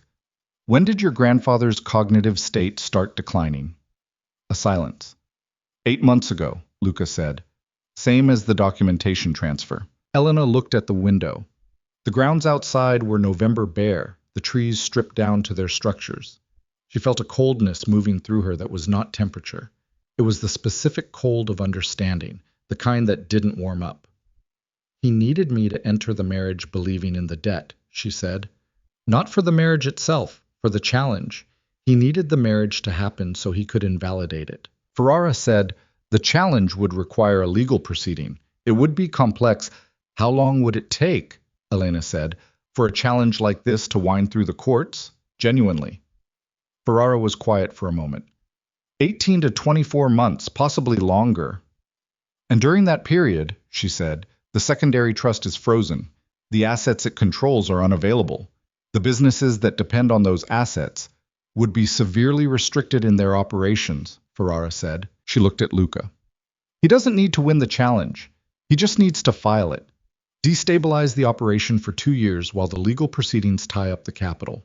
Then step in as the stabilizing force. Luca was looking at her with an expression that she would think about afterward and would not be able to fully describe, something that was past anger, past the cold of what he was planning to do to Marco, somewhere in the territory of a man who was looking at a person he had severely and systematically underestimated and was only now understanding the specific nature of that mistake. "How long have you known about the challenge strategy?" he said. Not accusatory, just precise. "I didn't. I knew the structure, the legal challenge after the filing, the pattern fit. I just didn't know the source of the fit until now." He picked up the folder. He looked at the documents inside with the focused attention of a man reading a sentence he intended to take apart word by word. Then he closed it. He stood up. "Get Mancini on the phone," he said to Ferrara, "and pull every financial record connected to Marco's private holdings for the last 18 months. Everyone." He looked at Elena. "I need you to write down everything you remember about the garden conversation. Every word Marco said. Every word you said. The sequence." "I remember it exactly," she said. "Write it anyway." He came around from behind the desk and stopped in front of her. Close. Not aggressive, but close in the way of someone who needed to say something and needed the distance gone for the saying of it. "I owe you something," he said. Low. The words coming like they cost something. She looked up at him. "An apology," he said, "for the contract thing. What I said at the ceremony." The room was very quiet. "You can owe it to me for now," she said. "Pay it later." Something moved across his face. Not a smile, but the place where a smile lived when everything else wasn't in the way. He nodded once. Then he walked out of the study and she heard him on the phone before the door had fully closed, his voice already carrying the specific low pressure of a man who had located his target and was moving. Ferrara stood in the room with Elena for a moment. "Are you—" he started. "Write the summary first," Elena said. "Ask me how I am after." He nodded and left. She sat in the chair in the study alone for a few minutes. She put her hands flat on her thighs and looked at the wall and let herself feel it, the full weight of it, the architecture of what Marco had built, the specific cruelty of choosing her mother's illness as the mechanism. Using the thing that was most real to her, most foundational, most unguardable, her mother's vulnerability, Dominic's apparent kindness, as the lever. She felt it. She gave it 30 seconds. Then she picked up the pen from Luca's desk and began to write. What happened over the next 72 hours moved at two speeds simultaneously, the speed of legal and operational machinery, which was fast and expensive and involved people. Elena had never met working through the night in offices she'd never see, and the speed of the house, which was slower and denser and had its own kind of atmosphere, Valentina was told. Elena was not in the room when it happened, but she heard it. Not the words, the walls were too thick for words, but the register of Valentina's voice, which rose once and then went very quiet. The specific quiet that meant someone had absorbed something at a level below language. She did not come out of the north wing until the following morning. When she did, she came to the east wing sitting room where Elena was working at the small desk, writing the second and more detailed version of the garden conversation that Ferrara had asked for. Valentina came in without knocking, which was, Elena had noticed, a family trait, and sat down in the chair across from her without invitation. Elena kept writing for a few seconds, finishing the sentence. Then she put the pen down. Valentina looked at her with the expression of a woman who had been proved wrong about something very specific and was not going to avoid the fact of that. "I thought you might be after something," she said, "when you came here. I thought there was an angle." "I know," Elena said. "There wasn't." "No." Valentina looked at her hands, folded in her lap. "Marco sat at my husband's table for 40 years, she said. "He held my son at his christening." Her voice was even, which was the hardest kind of voice to hold. "He watched Dominic die and then he—" She stopped. "I know," Elena said. "No." Valentina looked at her sharply. "Don't manage me. Don't give me the hospital voice. I'm not asking for comfort." Elena looked at her. "What are you asking for?" "I'm asking whether you're going to stay." The question landed in the room with a weight that was disproportionate to its 7 words. Elena held Valentina's gaze. "I entered this marriage because of a debt I thought I owed," she said slowly. "The debt was manufactured, which means I'm here because someone manipulated me into being here." She paused. "But I'm also here because I'm here, because of every morning in that garden and every night in that library and your hand in mine on the floor of the sitting room." Another pause. "The reason I came isn't the reason I'm staying." Valentina looked at her for a long time. He's going to need someone steady, Valentina said. What's coming? Marco won't go quietly. The people aligned with him won't go quietly. It's going to be very ugly before it's anything else. I'm not going anywhere, Elena said. Valentina nodded once. She stood up. She was almost to the door when she stopped and turned back, and looked at Elena with an expression that was the closest thing to unguarded Elena had seen on her face. For what it's worth, Valentina said, the debt was real. Dominic did sit with your mother. 3 times, as she told you. The money, that was Marco's mechanism. But the sitting, that was Dominic. She paused. He told me about her. He said she was graceful. Her voice held there for a moment. He meant it. She left. Elena sat very still at the desk. Outside, the November sky was white and flat, and the oak tree in the east garden had gone entirely bare.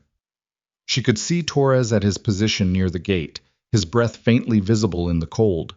She could hear somewhere in the house the low sounds of the operation moving. Phones, footsteps, the machinery of a family, preparing for a confrontation that had been building since before she had arrived.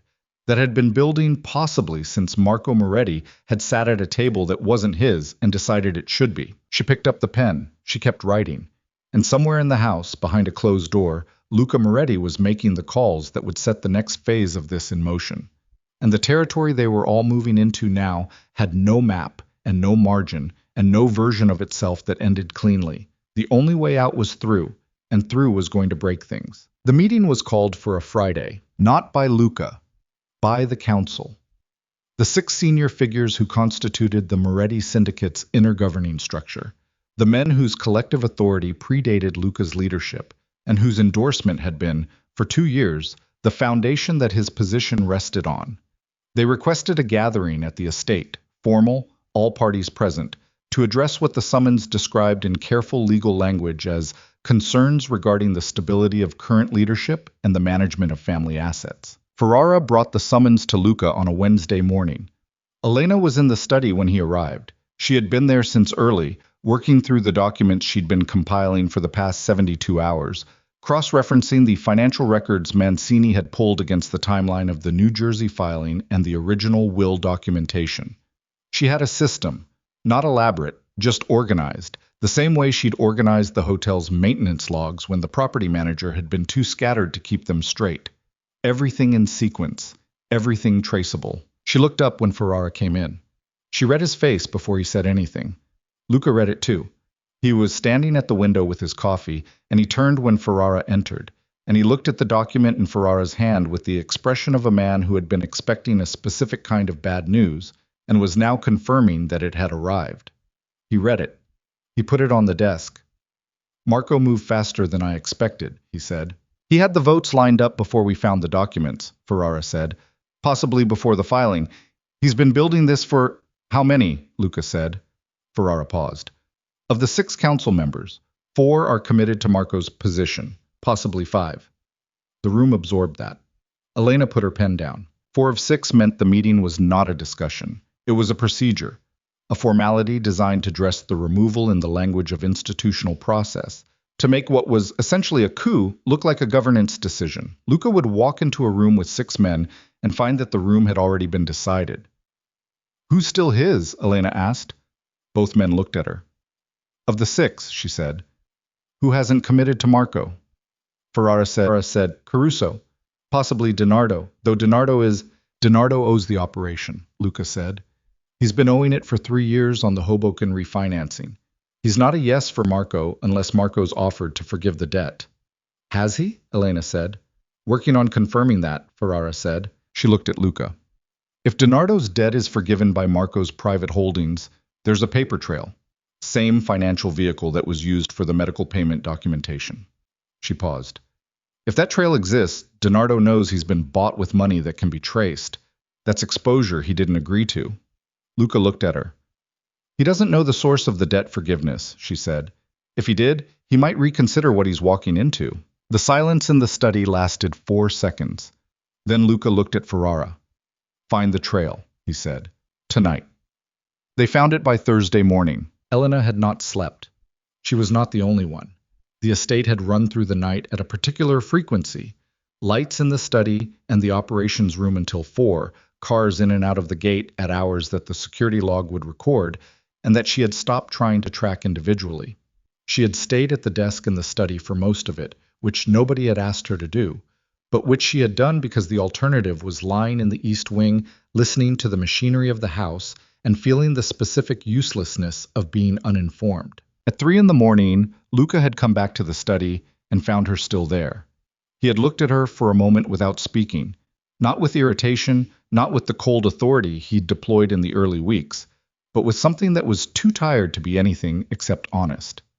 "You should sleep," he said. "Probably," she said. She didn't move. He sat down across from her. He looked at the documents spread between them. He picked up one of the pages, the timeline she'd constructed, Marco's financial moves cross-referenced against the will documentation and the New Jersey filing, and read it the way she'd seen him read things, completely, without rushing. "This is good work," he said. She looked at him. He was not a man who deployed compliments as performance. When he said it, he meant the thing, and the thing only. "Thank you," she said. He set the page down. He looked at the desk surface for a moment. "After tomorrow," he said. "Whatever happens, you should know that none of this was what you were told it was." "I know that," she said. "You came here because of something that wasn't real." "Part of it wasn't real," she said. "The old man sitting with my mother, that was real. Valentina told me. The money was Marco's. The sitting was Dominic's." She paused. "I came here because of the sitting." He looked at her. "So the foundation holds," she said. "Just different than I thought." He was quiet for a long time. The house was very still around them, the particular stillness of 4 in the morning, when even the security rotation seemed to move more quietly, as if the night required a different kind of presence. "I said something to you at the ceremony," he said. She waited. "I said you were nothing more than a signed contract." He looked directly at her. "That was the worst kind of wrong. Not because it was cruel, but because it was a lie, I told myself, because the alternative was—" He stopped. His jaw worked once. "The alternative was admitting that my grandfather saw something I was too proud to look for myself." Elena held his gaze. Her chest felt the weight of it, not painfully, but with the specific gravity of something real being said in the right direction. "You don't have to do this now," she said. "Tomorrow is—" "I know what tomorrow is," he said. "I'm doing it now because if tomorrow goes wrong, I want to have said it." She looked at him for a long moment. "It's heard," she said. He nodded once. He picked up his coffee, which had been cold for an hour. He drank it anyway. They sat in the study until 5 in the morning, working through the documents that would determine what happened in that room the following afternoon, and neither of them said anything else that wasn't operational, and neither of them needed to. The council meeting was at 2. The estate's formal gathering room, a space Elena had seen once in passing and registered as purely ceremonial, had been prepared by the morning, a long table, chairs for 8, the kind of arrangement that was designed to make power visible by making its seating explicit. Elena had not been told whether she was expected to attend. She had not asked. At 1:30, Luca came to find her in the East Wing. I was dressed the way she'd seen him dressed for the most serious business. Dark suit, no tie, the jacket sitting on him with the specific authority of a man who wore it like equipment rather than clothing. He looked like what he was, the head of something formidable, whatever the next 2 hours intended to do about that. He stopped in the doorway of her sitting room. "I want you there," he said. She looked at him. "As what?" "As my wife." She held that for a moment. Then she stood up, smoothed her jacket, and said, "Give me 3 minutes." She took 4. She found the dark dress she'd worn to the dinner. The first dinner. The one where she'd heard Rinaldi's language in the contract discussion.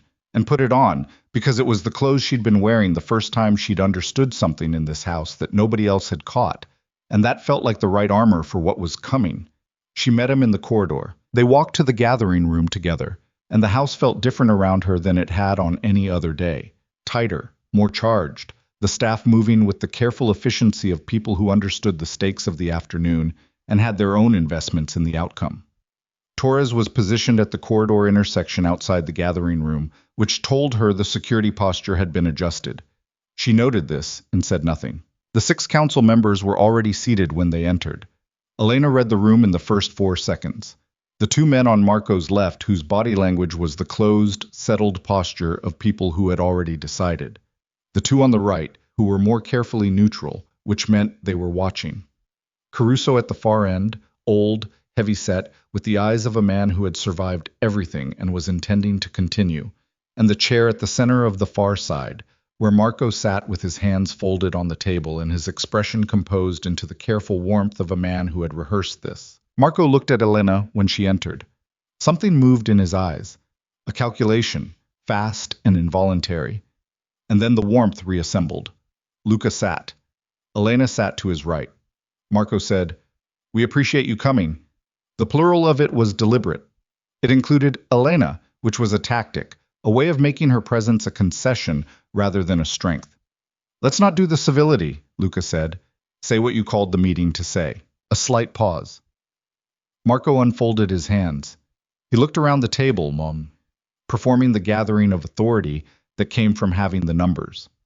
"There are concerns," he said, "among the council about the direction of leadership, about certain decisions made over the past weeks that have destabilized relationships, with Rinaldi, with partners who've been loyal to this family for years, about the management of the current legal exposure." He paused. "About the judgment being applied." "Which decisions?" Luca said. "The Rinaldi matter." "Rinaldi was feeding our internal response patterns to the people who filed the New Jersey challenge," Luca said. "That's not a judgment call. That's a fact." "Based on what?" Marco said. "Based on an interpretation by—" He glanced at Elena. Just a glance. Just a fraction of a second. But the room felt it. "By your wife," Marco said, "who has been here for 2 months, who came from—" "Finish that sentence," Luca said, very quietly. Marco stopped. "Finish it," Luca said. The room was very still. Marco looked at him. "I'm saying the sourcing of certain intelligence has been unconventional." "The sourcing was correct," Luca said. "The New Jersey filing has been substantially weakened because of it. The lawyers will confirm that to anyone in this room who asks." He looked around the table. "That's a fact. The Rinaldi removal was based on documentation, not interpretation. The documentation is available for review." He placed his hand flat on the folder in front of him. "What else?" "A beat." Then one of the men on Marco's left, Tesaro, she'd learned the name, said, "There's also the matter of the secondary trust, the marriage condition. There are questions about whether the condition was legitimately entered into," Marco said. Elena felt the air in the room change. "The basis on which Mrs. Russo agreed to the marriage," Marco said, with the practiced care of someone delivering a prepared position, "involved representations about my father's, about Dominic's charitable actions. There are questions about the accuracy of those representations." Luca looked at Marco. Marco looked back, and something passed between them that was 40 years of family history compressed into 3 seconds. The shared blood, the shared table, the long patient work of a man who had been waiting in the shadow of a name that was never going to be his and had finally decided to stop waiting. Elena said, "The representations were yours." Every head in the room turned to her. She had not planned to speak first, but she had watched the room, and she had seen that Luca was moving toward a confrontation that was going to be physical in its energy before it was resolved in its facts, and the facts were what she had. She opened the folder on her side of the table, her folder, the one she'd compiled through the night, the one Mancini had helped source and Ferrara had structured. She said, "The medical payments attributed to Dominic Moretti in the documentation that was presented to me prior to the marriage were made through a financial vehicle registered to Marco Moretti's private holdings. The documentation transfer occurred 8 months ago. At that time, Dominic Moretti's capacity was significantly diminished." She looked at the page in her hand. "The transfer was authorized with the signature that a handwriting analysis, completed yesterday, indicates is inconsistent with Dominic Moretti's signature on 23 documents from the prior year." The room was completely silent. "Additionally," Elena said, "the debt forgiveness extended to Council Member DiNardo 3 weeks ago, which this council may or may not have been informed of, was processed through the same financial vehicle." She looked at DiNardo, who had gone the color of old concrete. "Mr. DiNardo, I don't think you knew where the money came from. I think you were told it was a family gesture, but the paper trail puts it in Marco's private holdings, which means Marco owns your vote." She paused. "And now you know that." DiNardo looked at Marco. Marco's composure was still there. It was very good composure, built over decades. But something under it had shifted, the way ice shifts before it cracks. A sound more than a visible change. Elena set the page down. "There's more," she said, "if the council wants it." Caruso, at the far end of the table, said, "Show it." She showed it. She laid it out the way she'd assembled it, page by page, in sequence, without drama, in the language of someone who had spent 2 months paying attention and had been keeping very good notes. The financial trail. The timeline against the will documentation. The specific alignment between the challenge filing strategy and the internal information that Rinaldi had been positioned to provide. The structure of what Marco had built, not out of improvisation, but out of planning, careful and patient and long. The blueprint of a man who had decided the path to the seat was through the destabilization of the person in it. She watched the room change as she laid it down. The two men on Marco's left stopped being the closed, settled posture of people who had already decided. Tesoro picked up one of the pages and read it without speaking. The man beside him looked at Marco with an expression that was the beginning of a reassessment. Caruso had not moved. He had read every page she'd placed in front of him with the unhurried attention of a man who had seen enough to know that the thing worth watching was not the drama, but the documentation. When she finished, the room was quiet for a long moment. Then Caruso looked at Marco and said simply, "Is any of this wrong?" Marco said nothing. "Marco." Caruso's voice had the specific flatness of a man who had decided where he stood and was waiting for the formality of the other person's response before proceeding. "Is any of it wrong?" Marco looked at Elena.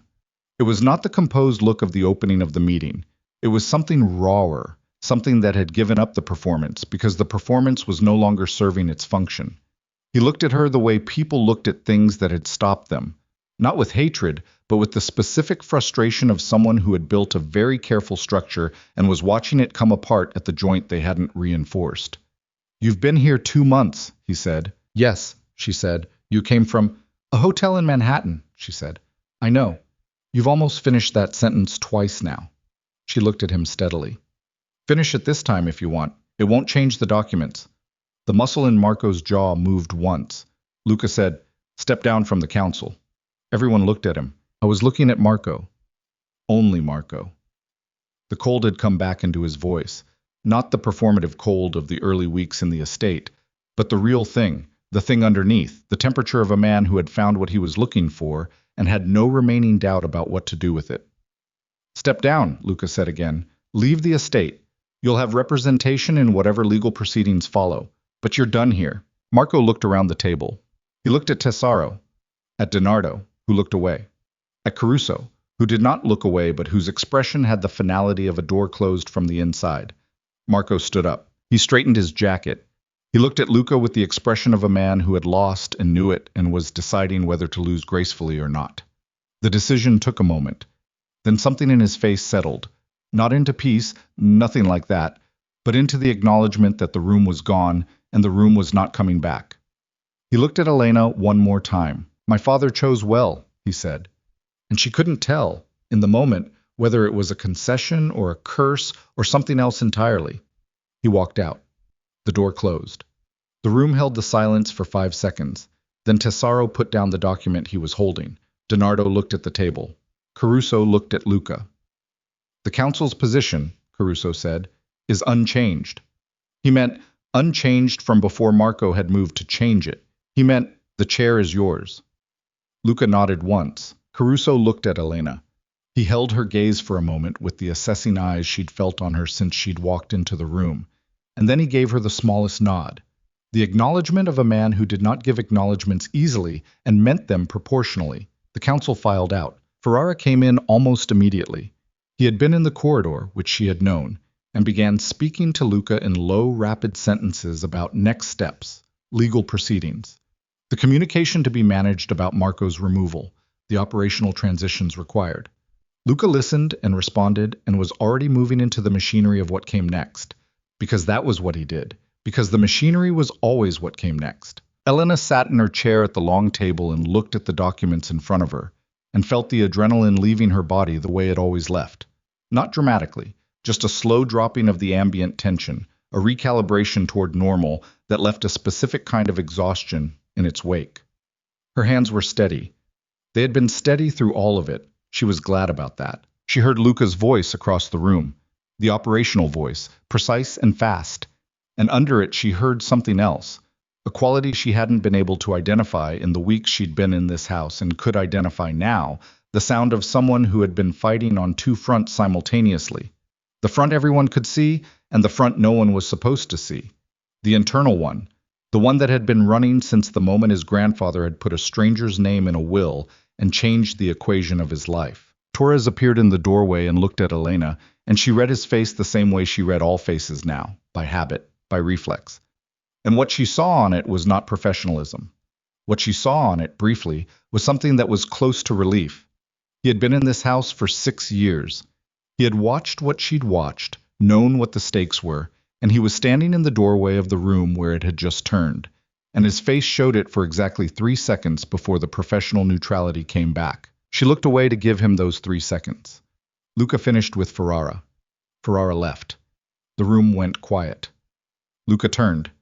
He looked at Elena at the far end of the table, and he crossed the room and stood near her, not behind the barrier of the table's length, but close, the way he'd stood in the study at 4 in the morning when the house was still and the coffee was cold and the things that needed to be said had finally found the space to be said. His hand came down on the table beside her, not touching, just there, present. "You didn't have to do that," he said.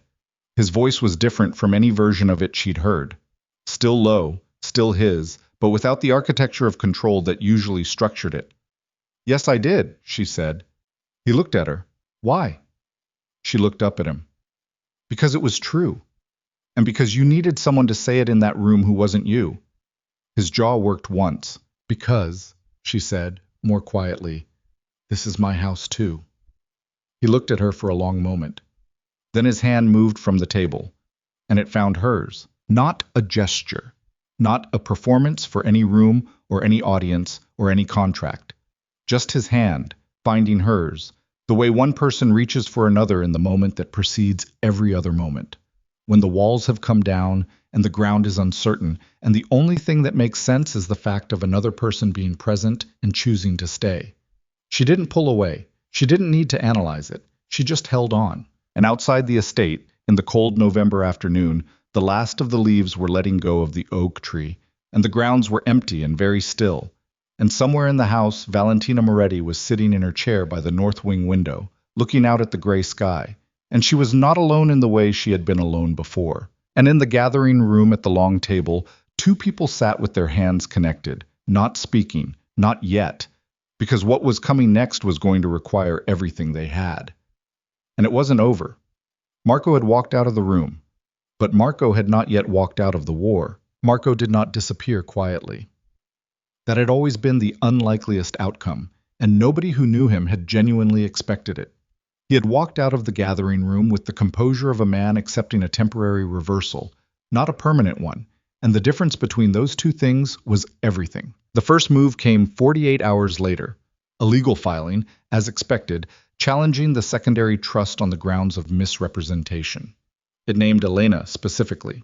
It described the manufactured medical payment documentation in language that inverted the truth with the specific precision of expensive lawyers who understood that in legal proceedings the framing of a fact could be worth more than the fact itself. The filing did not say Marco had fabricated the documentation. It said the documentation's authenticity was disputed. It said the marriage had been entered into under conditions that warranted investigation. It asked the court to freeze the secondary trust assets pending review. Ferrara brought it to the estate on a Sunday morning. Elena read it at the kitchen counter while Pat moved around her with the Sunday routine, the smell of coffee, the sound of the range, because the kitchen was still the room that felt most honest, and she had not changed that habit. She read it twice. She set it down. "How long to respond?" she said. "We file a counter within 72 hours, Ferrara said. "The documentation package you compiled is the core of our position. We add the handwriting analysis, the financial sourcing evidence, DiNardo's statement." "DiNardo is giving a statement?" "He came to us yesterday. He's angry." Ferrara said it with the mild understatement of a man who had seen DiNardo angry and found it notable. He didn't know where the debt forgiveness came from. When he understood what Marco had done with his vote, a pause. "He's cooperative." Elena nodded. She looked at the filing again, her name in the cold official typeface of a legal document. Elena Russo Moretti, the name she'd been using for 2 months and had not yet entirely located herself inside. He's trying to make me the story, she said. Yes. If the marriage is the story, the syndicate's internal problems are secondary coverage. That's the strategy, Ferrara said. Make the legal challenge about you, about whether you belong here, about whether the marriage was valid. She picked up her coffee. She looked out the kitchen window at the east garden, bare and cold in the November morning. Torres was at his corner. The crow was back on the bird bath. File the counter, she said. Everything we have. Luca was in Manhattan when the filing landed. He came back that evening and went directly to the study, and she heard the phone calls through the closed door. The measured pressure of his voice, the specific pace of it when he was managing something that required both speed and precision. She did not interrupt. At 9, he opened the study door and looked at her in the corridor. You read it, he said. This morning. He looked at her for a moment. He named you. I know. I want you to understand, Bessie, that filing is his last move. It's not a strong position. He's trying to force a settlement by making the process painful enough. Luca. She looked at him. I know what it is. I'm not frightened by my name in a document. He held her gaze. Something moved in his face. Not relief, but something adjacent to it. The specific quality of a man who had been carrying the weight of someone else's potential fragility and had just been told he could put it down. The counterfiling goes in Tuesday, he said. Ferrara told me, she said. DiNardo is cooperating. I know. He paused. I didn't ask him to. He came on his own, Elena said. People do that when they understand what they were used for. Luca looked at her. You told him. In the room. You told him exactly what Marco had done with his vote. I told him the truth, she said.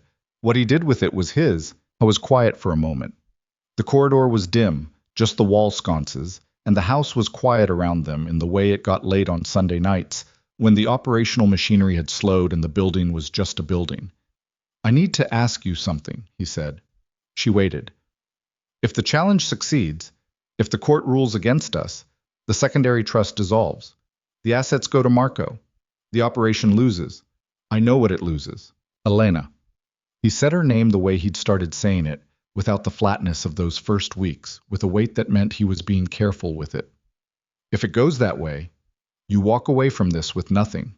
You came in with nothing, and if this goes wrong, you leave with nothing.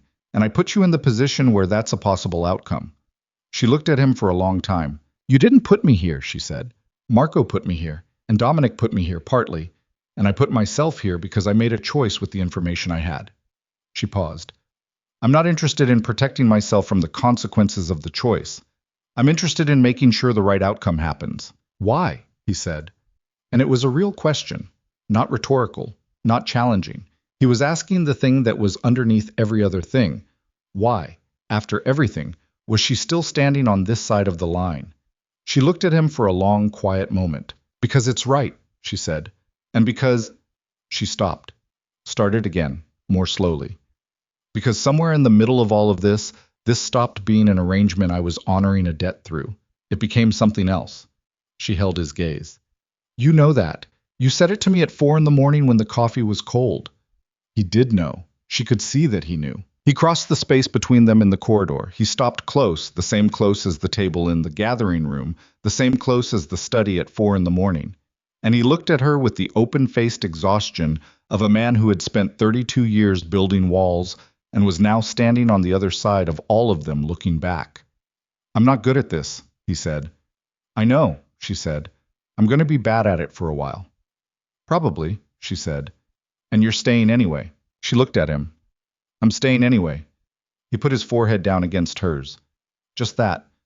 Not a performance, the opposite of performance. The kind of contact that had nothing to prove and nowhere to be except where it was. She felt his breath, slow and deliberate, the breath of someone learning to be still in a way they hadn't allowed themselves before. They stood like that in the corridor for a moment that didn't need to be longer than it was. Then his phone rang and he straightened up and answered it and walked back toward the study, and she went to the kitchen to make tea, and the house settled around them in the particular way it was learning to settle, not like a place holding its breath, but like a place that had found its own level. The legal proceedings took 4 months. Elena did not narrate those months to herself in terms of the legal timeline, because the legal timeline was Ferrara's domain and Mancini's domain, and the domain of 3 additional lawyers brought in for the counterfiling, and her contribution to it had been made in the documents and the testimony she'd given in a deposition on a cold January afternoon in a conference room on Park Avenue, where she'd sat across from Marco's lawyers and answered every question with the same steady clarity she'd brought to the study, to the library, to the gathering room. She was not nervous in the deposition. She had nothing to hide, and the absence of something to hide turned out to produce a specific kind of stillness that Marco's lawyers had not expected and had not known how to work against. She narrated those months in other terms. She narrated them in the terms of her mother, who was moved in December to a rehabilitation facility closer to Westchester because the distance was no longer practical, and because Valentina had, in the specific indirect way Valentina did things, through Diane, through a series of logistical conversations that were never framed as generosity, ensured that the arrangement was handled. Elena had gone to Valentina directly after she'd understood what had happened and had stood in the doorway of the North Wing sitting room and said, "Thank you." Valentina had looked at her over her coffee and said, "She's your mother." Of course. And that was all, which was exactly right. She narrated those months in the terms of Torres, who had been given a different rotation after the legal proceedings began, closer to the main house, less perimeter work, and who had started very gradually, talking more during the drives to the rehabilitation facility. Not much. Torres was not a much-talking man, but some.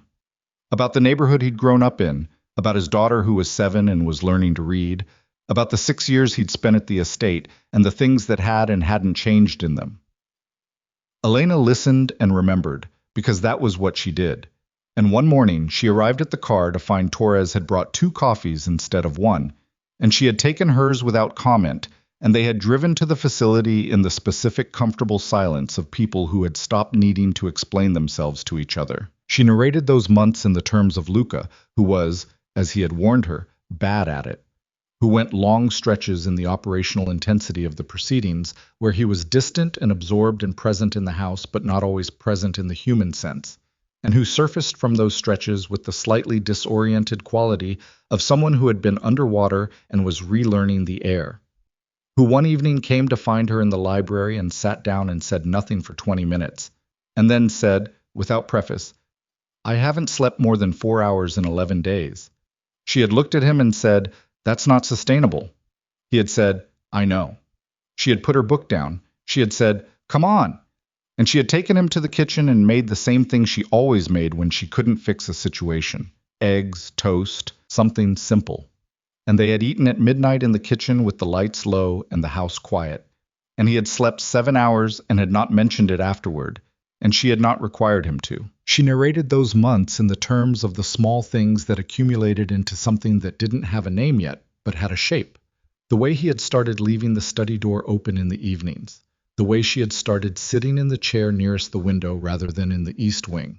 The way the house had stopped being divided into territories and had become simply a house where 2 people and one formidable matriarch and a cook named Pat and a security team led by Torres existed together with the specific unglamorous ordinariness of people who had stopped pretending. The ruling came in March. Ferrara called on a Thursday. Elena was in the East Garden. Spring was beginning in the tentative way of a season that isn't sure yet. A few things greening at the edges of the beds. The crow back on the bird bath with its annual sense of ownership fully restored. She answered the call and listened and said very little. And when she ended it, she stood for a moment in the garden with the phone in her hand and looked at the oak tree, which had its first leaves coming in, small and very green. The court had ruled in favor of the Moretti estate. The challenge had been dismissed. Marco's documentation fraud, laid out in the counterfiling with the specificity that Elena's compiled evidence had made possible, had been referred to the district attorney's office for further review. The secondary trust stood. The assets remained. She went inside. Luca was in the study. He already knew. Ferrara would have called him first. He was standing at the window when she came in, looking out at the grounds, and he turned when he heard her. She looked at him. He looked at her. "It's done," she said. "It's done," he said. "Not celebration."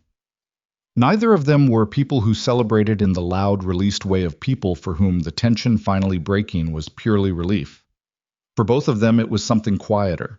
The specific quality of putting down a weight you'd been carrying long enough that you'd forgotten the carrying and only remembered it in the moment of setting it down. He came across the room and pulled her in with the directness of a man who had spent 4 months learning to do this. Not perfectly, not smoothly, but genuinely. And she let herself be held in the unglamorous, honest way of two people who had been through something together and were standing on the other side of it, still intact. My grandfather knew, he said into her hair. I know, she said. He knew you'd... I think he knew both of us, she said. He knew what you needed, and he knew what I'd do. He put those two things in a room and waited. Luca pulled back slightly. He looked at her. That's an enormous amount of faith to put in two strangers. He'd been watching us both for a long time, Elena said. We weren't strangers to him. He looked at her for a long moment. Something in his face had the quality she'd been watching accumulate over months. Not softness, that word was still wrong for him, but openness. The specific openness of a person who has stopped defending a perimeter they no longer need. I have something to ask you, he said. She waited. He reached into his jacket pocket.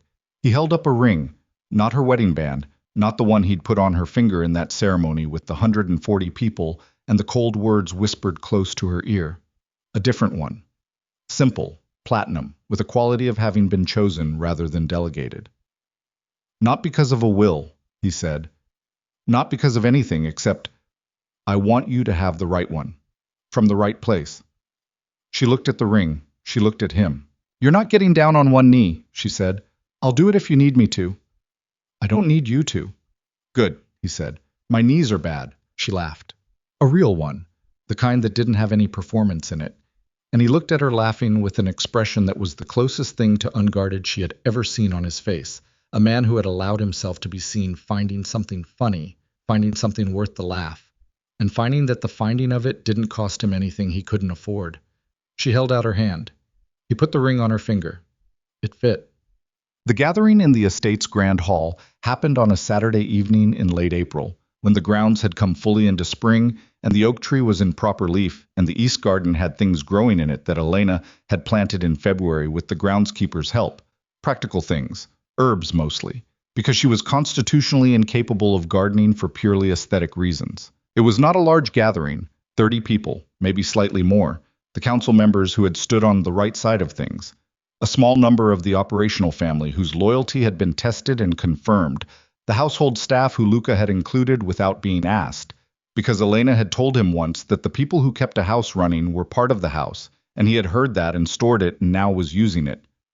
Ferrara was there. Mancini. Torres, off rotation for the evening, standing near the far wall with a glass of something he was barely drinking and looking at the room with the careful attention of a man who was technically not working and couldn't entirely turn it off. Valentina was there, seated near the front, in a dark dress that was different from her usual dark dresses in some way Elena couldn't precisely articulate. Something slightly less armored. She had been different, in the months since the hospital, in ways that accumulated slowly and resisted description. She had not become warm. She was not going to become warm. But she had become present in a way she hadn't been before. She attended the dinners. She appeared in the kitchen some mornings. She had once, unrepeated and unacknowledged afterward, asked Elena to recommend a book she'd seen in the East Wing library, and then read it in a week and left it on Elena's desk with a single folded note that said adequate, which Elena had correctly interpreted as high praise. Maria Russo was there, in a wheelchair pushed by the nurse from the rehabilitation facility, the decent day version of herself. Bright-eyed, wearing the blue cardigan Elena had brought her 2 weeks ago, looking at the estate's grand hall with the particular expression of a woman who had grown up in the Bronx and was taking the measure of a room without being diminished by it. Elena had sat with her before the gathering started, in the side room off the main corridor that she had once stood in before her own wedding, and they had held hands without talking for a while. You look different, her mother said. Do I? Like yourself, her mother said. But more. Elena had thought about that. More. Not bigger, not louder. More concentrated. More settled. The version of yourself that exists after you've been tested by something real and found out that you're still there. How's your hand? Her mother asked. Elena looked at the ring, the new one, on the same finger, occupying the same space differently. It fits, she said. Her mother smiled. The real kind. Luca spoke in the grand hall without notes and without performance. He stood at the front of the room with 30 people and the particular weight of the preceding months behind him. And he spoke the way he did most things, directly, without decoration, in the language of a man who had learned that honesty was not a liability. He said he had made mistakes. He named them without softening them. He said he had treated his authority as a substitute for judgment and had nearly paid for that with everything the judgment was meant to protect. He said that the person who had kept him from paying that price had done so by being precisely and completely herself, without adjustment, without performance, in a house that had not made that easy, and that this was a quality he had spent 32 years not knowing he needed to learn how to value. He looked at Elena when he said it. She looked back. The room was quiet. Then he said something she hadn't expected. He said, "My grandfather left a condition in his will that I spent weeks resenting. I have spent the months since then understanding that the condition was not a manipulation or an insult to my authority. It was a gift. The most expensive kind, Bess, the kind that costs you your pride before it gives you anything back." He paused. He said, "I hope I'm worthy of it. I intend to spend considerable time finding out." Someone in the room started clapping, then the rest did. Elena looked at her mother, who was crying with the specific unselfconscious quality of a woman who had earned every one of her tears and knew it. She looked at Valentina, who was not crying, was not going to cry in a room full of people, but whose hands were very still in her lap in the way of someone who is managing something carefully. She looked at Torres, who had apparently given up on not working and was watching the room with his professional attention and the 3 seconds of feeling showing on his face that he allowed himself before putting the professional back on. She looked at Luca. He was looking at her. And in the look was everything that had happened. The cold words at the ceremony, the separate wings, the library and the kitchen, and the study at 4 in the morning, the hospital corridor and the north wing floor, and the gathering room, and the counterfiling, and the ring that fit, all of it present in the look, without needing to be spoken because they had both been there for all of it, and it belonged to both of them now, the full, unglamorous, complicated weight of it. She nodded at him. He nodded back. Later that night, when the gathering had ended and the house had gone quiet, Elena went to the East Garden. Not for any specific reason, just to stand in it for a moment, in the dark, with the spring air on her face and the sound of the estate settling around her and the oak tree overhead with its full new leaves. She had a habit of standing in this garden when she needed to think, or when she didn't need to think and just needed to be somewhere that felt like it had room in it. She stood at the edge of the path where the herb bed was. The thyme and rosemary she'd planted in February, coming in well now, real and green and smelling of themselves. And she thought about the morning 8 months ago when she'd been pushing a cart down a hotel corridor and a phone had rung with a number she didn't recognize. She thought about what a small thing that had been, a phone ringing. A number answered, a conversation that had rearranged everything. She thought about what Dominic Moretti had known that she hadn't, or had seen from his place of watching, that she couldn't have seen from the inside of her own life. That here was a woman who knew how to stay. That here was a man who had everything except someone who would stay. That the distance between those two things was exactly the width of a phone call. She heard the door. Luca came into the garden. He still had his jacket on. He came to stand beside her, not close enough to crowd, close enough to be there. He looked at the herb bed. "What did you plant?" "Thyme, rosemary, some basil near the south end, but it's early for basil." "Why herbs?" "Because they're useful," she said, "and because they grow whether or not you pay a lot of attention to them, as long as the conditions are basically right." He was quiet for a moment. "Is that a metaphor?" he said. "Not intentionally," she said, "but probably."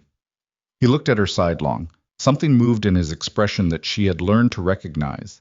The shadow of a smile that lived in the corner of his mouth and came out when he was most himself, most unarmored, when the operational machinery had gone quiet, and there was just the man.